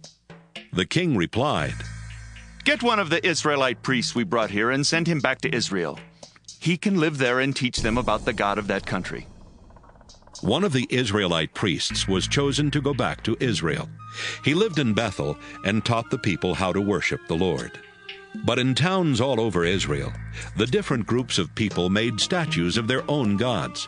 Then they placed these idols in local Israelite shrines. The people from Babylonia made the god Succoth-Benoth. Those from Cutha made the god Nergal. Those from Hamath made Ashima. Those from Ava made Nibhaz and Tartak. And the people from Sepharvaim sacrificed their children to their own gods, Adramelech and Anamelech. They worshipped their own gods just as they had before they were taken away to Israel. They also worshipped the Lord, but they chose their own people to be priests at the shrines. Everyone followed their old customs. None of them worshipped only the Lord, and they refused to obey the laws and commands that the Lord had given to the descendants of Jacob, the man he named Israel. At the time when the Lord had made his solemn agreement with the people of Israel, he told them, "Do not worship any other gods. Do not bow down to them or offer them a sacrifice. Worship only me. I am the one who rescued you from Egypt with my mighty power. Bow down to me and offer sacrifices. Never worship any other god. Always obey my laws and teachings, and remember the solemn agreement between us." I will say it again. Do not worship any god except me. I am the Lord your God, and I will rescue you from all your enemies. But the people living in Israel ignored that command and kept on following their old customs. They did worship the Lord, but they also worshiped their own idols. Their descendants did the same thing. 2 Kings, chapter 18. Hezekiah, son of Ahaz, became king of Judah in the 3rd year of Hoshea's rule in Israel. Hezekiah was 25 years old when he became king, and he ruled 29 years from Jerusalem. His mother, Abi, was the daughter of Zechariah. Hezekiah obeyed the Lord, just as his ancestor David had done. He destroyed the local shrines, then tore down the images of foreign gods, and cut down the sacred pole for worshiping the goddess Asherah. He also smashed the bronze snake Moses had made. The people had named it Nehushtan, and had been offering sacrifices to it. Hezekiah trusted the Lord God of Israel. No other king of Judah was like Hezekiah, either before or after him. He was completely faithful to the Lord and obeyed the laws the Lord had given to Moses for the people. The Lord helped Hezekiah, so he was successful in everything he did. He even rebelled against the king of Assyria, refusing to be his servant. Hezekiah defeated the Philistine towns as far away as Gaza, from the smallest towns to the large walled cities. During the 4th year of Hezekiah's rule, which was the 7th year of Hoshea's rule in Israel, King Shalmaneser of Assyria led his troops to Samaria, the capital city of Israel. They attacked and captured it 3 years later, in the 6th year of Hezekiah's rule and the 9th year of Hoshea's rule. The king of Assyria took the Israelites away as prisoners. He forced some of them to live in the town of Halah, others to live near the Habor River in the territory of Gozan, and still others to live in towns where the Median people lived. All of that happened because the people of Israel had not obeyed the Lord their God. They rejected the solemn agreement he had made with them, and they ignored everything that the Lord's servant Moses had told them. In the 14th year of Hezekiah's rule in Judah, King Sennacherib of Assyria invaded the country and captured every walled city except Jerusalem. Hezekiah sent this message to Sennacherib, who was in the town of Lachish. I know I am guilty of rebellion, but I will pay you whatever you want if you stop your attack. Sennacherib told Hezekiah to pay about 11 tons of silver and almost a ton of gold. So Hezekiah collected all the silver from the Lord's temple and the royal treasury. He even stripped the gold that he had used to cover the doors and doorposts in the temple. He gave it all to Sennacherib. The king of Assyria ordered his 3 highest military officers to leave Lachish and take a large army to Jerusalem. When they arrived, the officers stood on the road near the clothmakers' shops along the canal from the upper pool. They called out to Hezekiah, and 3 of his highest officials came out to meet them. One of them was Hilkiah's son Eliakim, who was the prime minister. The other 2 were Shebna, assistant to the prime minister, and Joah, son of Asaph, keeper of the government records. One of the Assyrian commanders told them, I have a message for Hezekiah from the great king of Assyria. Ask Hezekiah why he feels so sure of himself. Does he think he can plan and win a war with nothing but words? Who is going to help him now that he has turned against the king of Assyria? Is he depending on Egypt and its king? That's the same as leaning on a broken stick, and it will go right through his hand. Is Hezekiah now depending on the Lord your God? Didn't Hezekiah tear down all except one of the Lord's altars and places of worship? Didn't he tell the people of Jerusalem and Judah to worship at that one place? The king of Assyria wants to make a bet with you people. He will give you 2,000 horses if you have enough troops to ride them. How could you even defeat our lowest-ranking officer when you have to depend on Egypt for chariots and cavalry? Don't forget that it was the Lord who sent me here with orders to destroy your nation. Eliakim, Shebna, and Joah said, Sir, we don't want the people listening from the city wall to understand what you are saying, so please speak to us in Aramaic instead of Hebrew. The Assyrian army commander answered, My king sent me to speak to everyone, not just to you leaders. These people will soon have to eat their own body waste and drink their own urine. And so will the 3 of you. Then, in a voice loud enough for everyone to hear, he shouted in Hebrew, Listen to what the great king of Assyria says. Don't be fooled by Hezekiah. He can't save you. Don't trust him when he tells you that the Lord will protect you from the king of Assyria. Stop listening to Hezekiah. Pay attention to my king. Surrender to him. He will let you keep your own vineyards, fig trees, and cisterns for a while. Then he will come and take you away to a country just like yours, where you can plant vineyards, raise your own grain, and have plenty of olive oil and honey. Believe me, you won't starve there. Hezekiah claims the Lord will save you, but don't be fooled by him. Were any other gods able to defend their land against the king of Assyria? What happened to the gods of Hamath and Arpad? What about the gods of Sepharvaim, Henna, and Ivah? Were the gods of Samaria able to protect their land against the Assyrian forces? None of these gods kept their people safe from the king of Assyria. Do you think the Lord your God can do any better? Eliakim, Shebna, and Joah had been warned by King Hezekiah not to answer the Assyrian commander. So they tore their clothes in sorrow and reported to Hezekiah everything the commander had said. 2 Kings, chapter 19.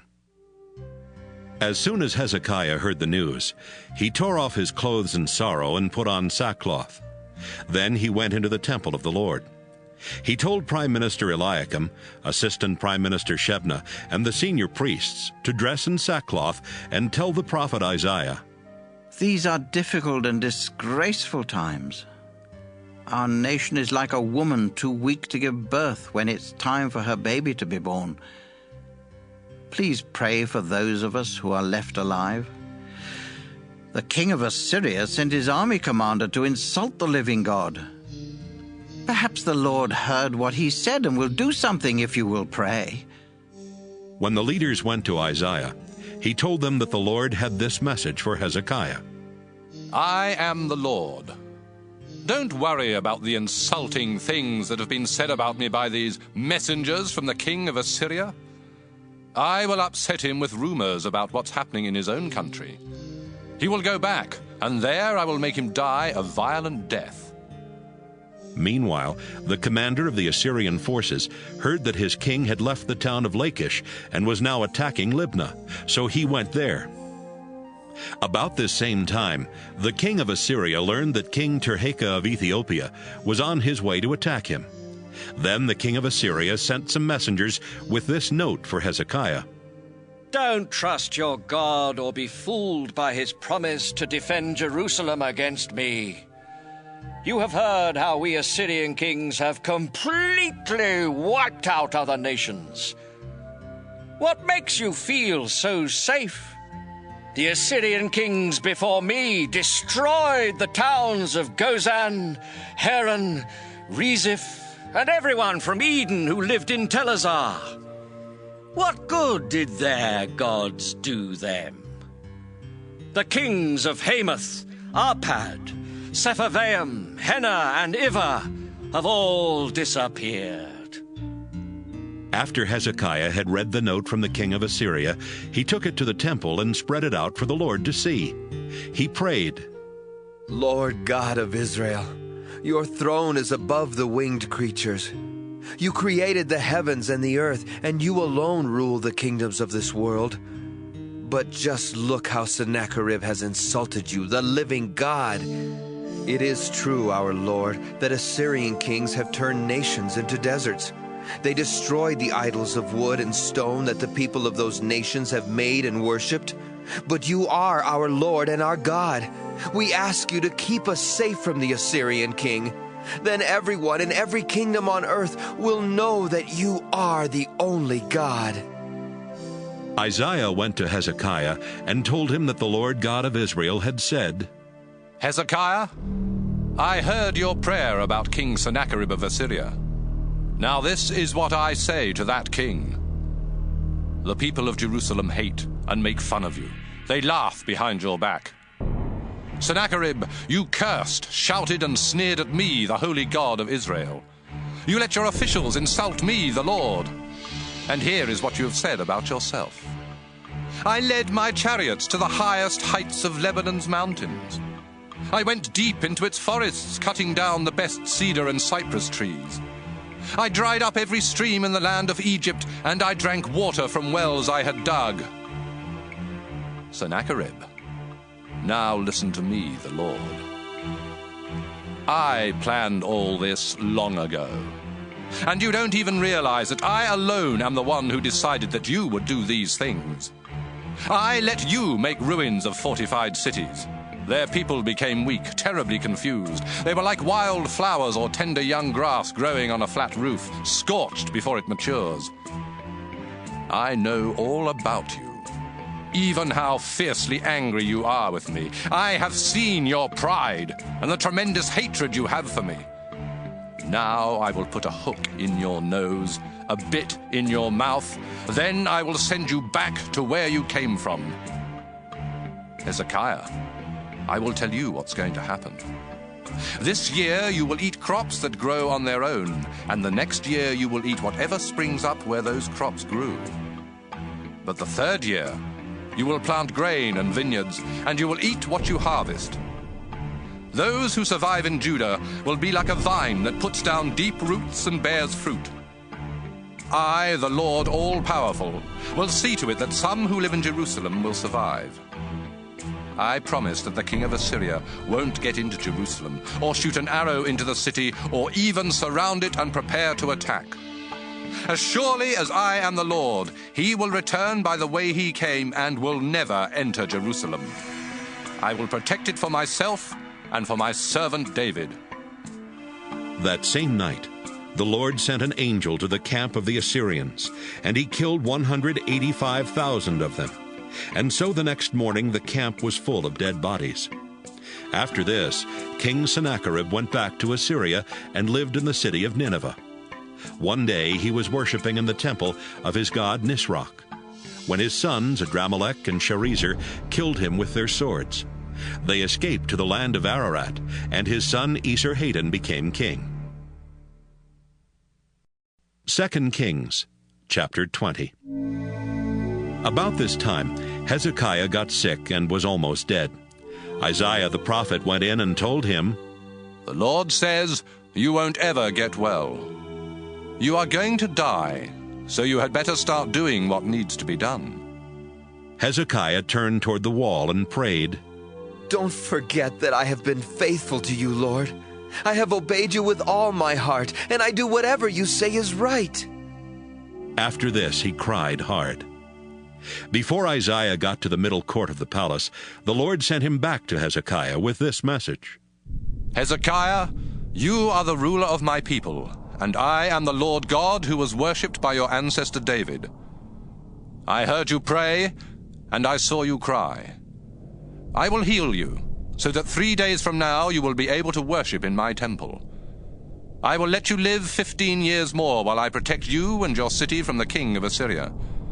I will defend this city as an honor to me and to my servant David. Then Isaiah said to the king's servants, Bring some mashed figs and place them on the king's open sore. He will then get well. Hezekiah asked Isaiah, Can you prove that the Lord will heal me, so that I can worship in his temple in 3 days? Isaiah replied, The Lord will prove to you that he will keep his promise. Will the shadow made by the setting sun on the stairway go forward 10 steps or back 10 steps? It's normal for the sun to go forward, Hezekiah answered. But how can it go back? Isaiah prayed, and the Lord made the shadow go back 10 steps on the stairway built for King Ahaz. Merodach-Baladan, the son of Baladan, was now king of Babylonia. And when he learned that Hezekiah had been sick, he sent messengers with letters and a gift for him. Hezekiah welcomed the messengers and showed them all the silver, the gold, the spices, and the fine oils that were in his storehouse. He even showed them where he kept his weapons. Nothing in his palace or in his entire kingdom was kept hidden from them. Isaiah asked Hezekiah, Where did these men come from? What did they want? They came all the way from Babylonia, Hezekiah answered. What did you show them? Isaiah asked. Hezekiah answered, I showed them everything in my kingdom. Then Isaiah told Hezekiah, I have a message for you from the Lord. One day, everything you and your ancestors have stored up will be taken to Babylonia.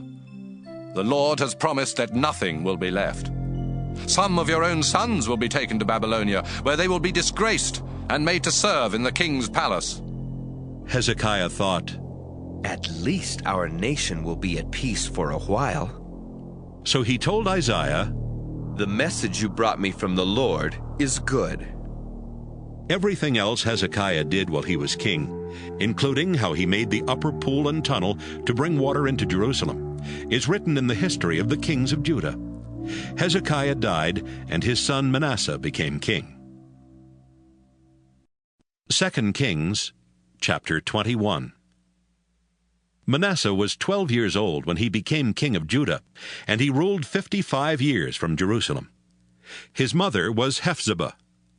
Manasseh disobeyed the Lord by following the disgusting customs of the nations that the Lord had forced out of Israel. He rebuilt the local shrines that his father Hezekiah had torn down. He built altars for the god Baal and set up a sacred pole for worshiping the goddess Asherah, just as King Ahab of Israel had done. And he faithfully worshipped the stars in heaven. In the temple, where only the Lord was supposed to be worshipped, Manasseh built altars for pagan gods and for the stars. He placed these altars in both courts of the temple and even set up the pole for Asherah there. Manasseh practiced magic and witchcraft. He asked fortune-tellers for advice and sacrificed his own son. He did many sinful things and made the Lord very angry. Years ago, the Lord had told David and his son Solomon, Jerusalem is the place I prefer above all others in Israel. It belongs to me, and there I will be worshipped forever. If my people will faithfully obey all the commands in the law of my servant Moses, I will never make them leave the land I gave to their ancestors. But the people of Judah disobeyed the Lord. They listened to Manasseh and did even more sinful things than the nations the Lord had wiped out. One day, the Lord said to some of his prophets, King Manasseh has done more disgusting things than the Amorites, and he has led my people to sin by forcing them to worship his idols. Now I, the Lord God of Israel, will destroy both Jerusalem and Judah. People will hear about it, but won't believe it. Jerusalem is as sinful as Ahab and the people of Samaria were. So I will wipe out Jerusalem and be done with it, just as someone wipes water off a plate and turns it over to dry. I will even get rid of my people who survive. They will be defeated and robbed by their enemies. My people have done what I hate and have not stopped making me angry since their ancestors left Egypt. Manasseh was guilty of causing the people of Judah to sin and disobey the Lord. He also refused to protect innocent people. He even let so many of them be killed that their blood filled the streets of Jerusalem. Everything else Manasseh did while he was king, including his terrible sins, is written in the history of the kings of Judah. He died and was buried in Uzzah garden near his palace, and his son Amon became king. Amon was 22 years old when he became king of Judah, and he ruled from Jerusalem for 2 years. His mother, Meshullemeth, was the daughter of Harus from Jotbah. Amon disobeyed the Lord, just as his father Manasseh had done. Amon worshipped the idols Manasseh had made and refused to be faithful to the Lord, the God his ancestors had worshipped. Some of Ammon's officials plotted against him and killed him in his palace. He was buried in Uzzah garden. Soon after that, the people of Judah killed the murderers of Ammon. Then they made his son Josiah king. Everything else Ammon did while he was king is written in the history of the kings of Judah. 2 Kings, chapter 22.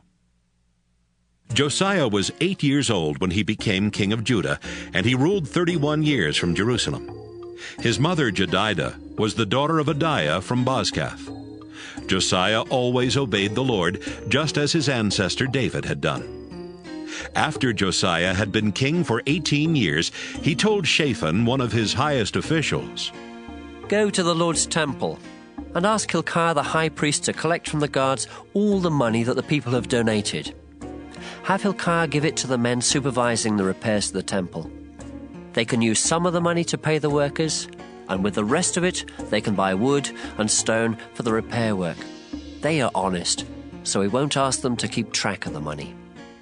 While Shaphan was at the temple, Hilkiah handed him a book and said, "Look what I found here in the temple, the book of God's law." Shaphan read it, then went back to Josiah and reported, "Your officials collected the money in the temple and gave it to the men supervising the repairs. But there's something else, Your Majesty. The priest Hilkiah gave me this book." Then Shaphan read it out loud. When Josiah heard what was in the book of God's law, he tore his clothes in sorrow. At once he called together Hilkiah, Shaphan, Ahikam son of Shaphan, Achbor son of Micaiah, and his own servant Asaiah. He said, "The Lord must be furious with me and everyone else in Judah, because our ancestors did not obey the laws written in this book. Go, find out what the Lord wants us to do." The 5 men left right away and went to talk with Huldah the prophet. Her husband was Shallum, who was in charge of the king's clothes. Huldah lived in the northern part of Jerusalem, and when they met in her home, she said, "You were sent here by King Josiah, and this is what the Lord God of Israel says to him. Josiah, I am the Lord, and I will see to it that this country and everyone living in it will be destroyed. It will happen just as this book says. The people of Judah have rejected me. They have offered sacrifices to foreign gods and have worshipped their own idols. I cannot stand it any longer. I am furious. Josiah, listen to what I am going to do. I noticed how sad you were when you read that this country and its people would be completely wiped out. You even tore your clothes in sorrow, and I heard you cry. So I will let you die in peace before I destroy this place." The men left and took Huldah's answer back to Josiah. 2 Kings, chapter 23. King Josiah called together the older leaders of Judah and Jerusalem. Then he went to the Lord's temple, together with the people of Judah and Jerusalem, the priests and the prophets. Finally, when everybody was there, he read aloud the book of God's law that had been found in the temple. After Josiah had finished reading, he stood by one of the columns. He asked the people to promise in the Lord's name to faithfully obey the Lord and to follow his commands. The people agreed to do everything written in the book. Josiah told Hilkiah the priest, the assistant priests, and the guards at the temple door to go into the temple and bring out the things used to worship Baal, Asherah, and the stars. Josiah had these things burned in Kidron Valley, just outside Jerusalem, and he had the ashes carried away to the town of Bethel. Josiah also got rid of the pagan priests at the local shrines in Judah and around Jerusalem. These were the men that the kings of Judah had appointed to offer sacrifices to Baal and to the sun, moon, and stars. Josiah had the sacred pole for Asherah brought out of the temple and taken to Kidron Valley, where it was burned. He then had its ashes ground into dust and scattered over the public cemetery there. He had the buildings torn down where the male prostitutes lived next to the temple, and where the women wove sacred robes for the idol of Asherah. In almost every town in Judah, priests had been offering sacrifices to the Lord at local shrines. Josiah brought these priests to Jerusalem and had their shrines made unfit for worship, every shrine from Geba just north of Jerusalem to Beersheba in the south. He even tore down the shrine at Beersheba that was just to the left of Joshua Gate, which was named after the highest official of the city. Those local priests could not serve at the Lord's altar in Jerusalem, but they were allowed to eat sacred bread, just like the priests from Jerusalem. Josiah sent some men to Hinnom Valley just outside Jerusalem with orders to make the altar there unfit for worship. That way people could no longer use it for sacrificing their children to the god Molech. He also got rid of the horses that the kings of Judah used in their ceremonies to worship the sun, and he destroyed the chariots along with them. The horses had been kept near the entrance to the Lord's temple, in a courtyard close to where an official named Nathan-Melech lived. Some of the kings of Judah, especially Manasseh, had built altars in the two courts of the temple and in the room that Ahaz had built on the palace roof. Josiah had these altars torn down and smashed to pieces, and he had the pieces thrown into Kidron Valley just outside Jerusalem. After that, he closed down the shrines that Solomon had built east of Jerusalem and south of Spoil Hill to honor Astarte, the disgusting goddess of Sidon, Chemosh, the disgusting god of Moab, and Milcom, the disgusting god of Ammon. He tore down the stone images of foreign gods and cut down the sacred pole used in the worship of Asherah. Then he had the whole area covered with human bones. But Josiah was not finished yet. At Bethel, he destroyed the shrine and the altar that Jeroboam son of Nebat had built and that had caused the Israelites to sin. Josiah had the shrine and the Asherah pole burned and ground into dust. As he looked around, he saw graves on the hillside. He had the bones in them dug up and burned on the altar so that it could no longer be used. This happened just as God's prophet had said when Jeroboam was standing at the altar celebrating a festival. Then Josiah saw the grave of the prophet who had said this would happen, and he asked, "Whose grave is that?" Some people who lived nearby answered, "It belongs to the prophet from Judah who told what would happen to this altar." Josiah replied, "Then leave it alone. Don't dig up his bones." So they did not disturb his bones, or the bones of the old prophet from Israel, who had also been buried there. Some of the Israelite kings had made the Lord angry by building pagan shrines all over Israel. So Josiah sent troops to destroy these shrines, just as he had done to the one in Bethel. He killed the priests who served at them and burned their bones on the altars. After all that, Josiah went back to Jerusalem. Josiah told the people of Judah, "Celebrate Passover in honor of the Lord your God, just as it says in the book of God's law." This festival had not been celebrated in this way since kings ruled Israel and Judah. But in Josiah's 18th year as king of Judah, everyone came to Jerusalem to celebrate Passover. Josiah got rid of every disgusting person and thing in Judah and Jerusalem, including magicians, fortune-tellers, and idols. He did his best to obey every law written in the book that the priest Hilkiah found in the Lord's temple. No other king before or after Josiah tried as hard as he did to obey the law of Moses. But the Lord was still furious with the people of Judah because Manasseh had done so many things to make him angry. The Lord said, "I will desert the people of Judah, just as I deserted the people of Israel. I will reject Jerusalem, even though I chose it to be mine. And I will abandon this temple built to honor me." Everything else Josiah did while he was king is written in the history of the kings of Judah. During Josiah's rule, King Necho of Egypt led his army north to the Euphrates River to help the king of Assyria. Josiah led his troops north to fight Necho, but when they met in battle at Megiddo, Josiah was killed. A few of Josiah's servants put his body in a chariot and took it back to Jerusalem, where they buried it in his own tomb.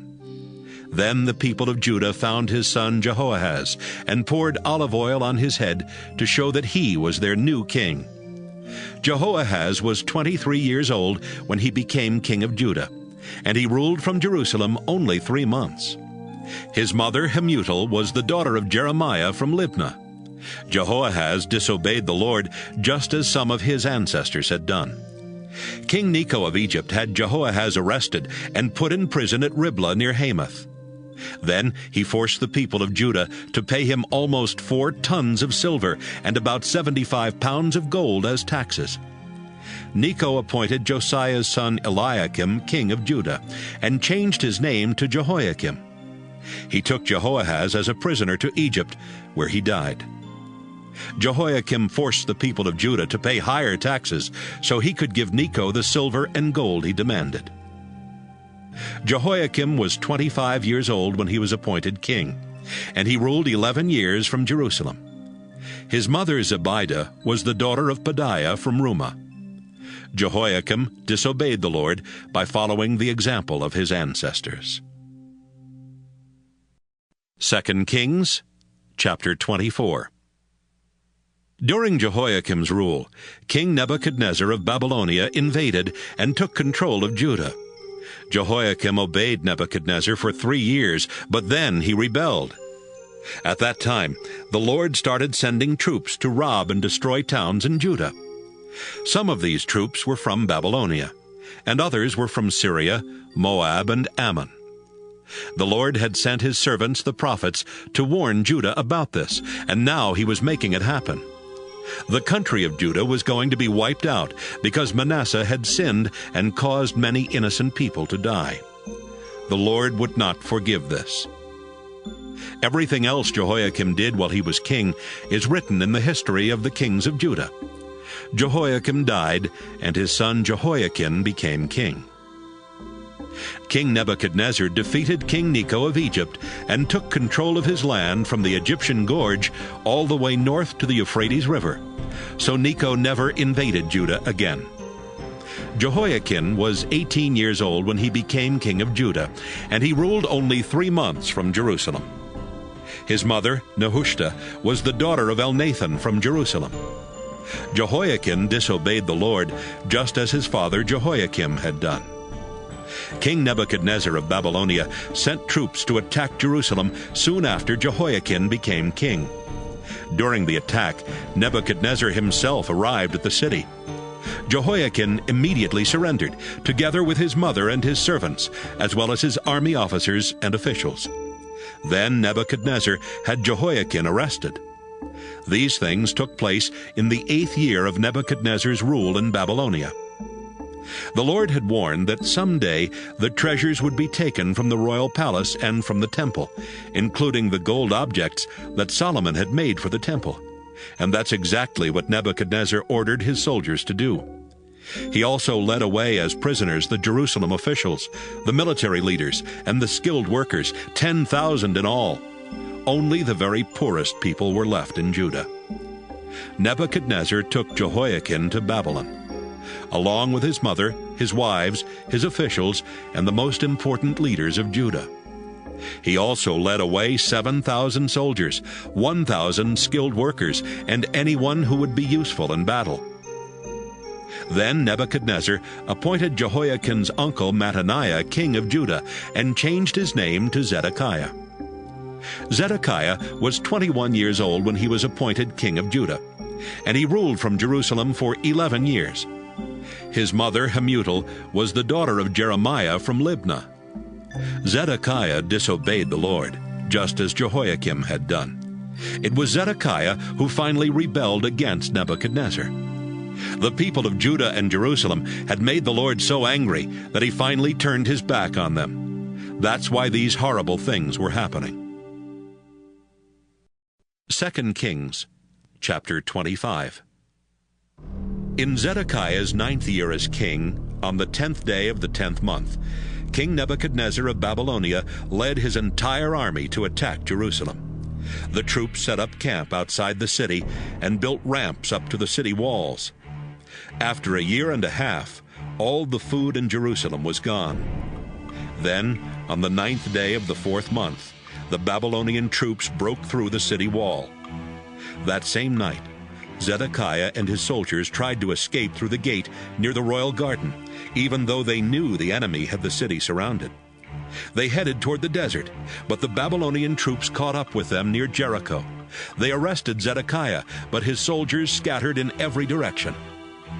Zedekiah was taken to Riblah, where Nebuchadnezzar put him on trial and found him guilty. Zedekiah's sons were killed right in front of him. His eyes were then poked out, and he was put in chains and dragged off to Babylon. About a month later, in Nebuchadnezzar's 19th year as king, Nebuzaradan, who was his official in charge of the guards, arrived in Jerusalem. Nebuzaradan burned down the Lord's temple, the king's palace, and every important building in the city, as well as all the houses. Then he ordered the Babylonian soldiers to break down the walls around Jerusalem. He led away as prisoners the people left in the city, including those who had become loyal to Nebuchadnezzar. Only some of the poorest people were left behind to work the vineyards and the fields. The Babylonian soldiers took the 2 bronze columns that stood in front of the temple, the 10 movable bronze stands, and the large bronze bowl called the Sea. They broke them into pieces so they could take the bronze to Babylonia. They carried off the bronze things used for worship at the temple, including the pans for hot ashes, and the shovels, snuffers, and also the dishes for incense, as well as the fire pans and the sprinkling bowls. Nebuzaradan ordered his soldiers to take everything made of gold or silver. The pile of bronze from the columns, the stands, and the large bowl that Solomon had made for the temple was too large to be weighed. Each column had been 27 feet tall, with a bronze cap 4.5 feet high. These caps were decorated with bronze designs, some of them like chains and others like pomegranates. Next, Nebuzaradan arrested Seraiah the chief priest, Zephaniah his assistant, and 3 temple officials. Then he arrested one of the army commanders, the king's 5 personal advisors, and the officer in charge of gathering the troops for battle. He also found 60 more soldiers who were still in Jerusalem. Nebuzaradan led them all to Riblah near Hamath, where Nebuchadnezzar had them killed. The people of Judah no longer lived in their own country. King Nebuchadnezzar appointed Gedaliah, son of Ahikam, to rule the few people still living in Judah. When the army officers and troops heard that Gedaliah was their ruler, the officers met with him at Mizpah. These men were Ishmael, son of Nethaniah, Johanan, son of Kareah, Seraiah, son of Tanhumeth from Netophah, and Jaazaniah from Maacah. Gedaliah said to them, "Everything will be fine, I promise. We don't need to be afraid of the Babylonian rulers if we live here peacefully and do what Nebuchadnezzar says." Ishmael was from the royal family, and about 2 months after Gedaliah began his rule, Ishmael and 10 other men went to Mizpah. They killed Gedaliah and his officials, including those from Judah and those from Babylonia. After that, the army officers and all the people in Mizpah, whether important or not, were afraid of what the Babylonians might do.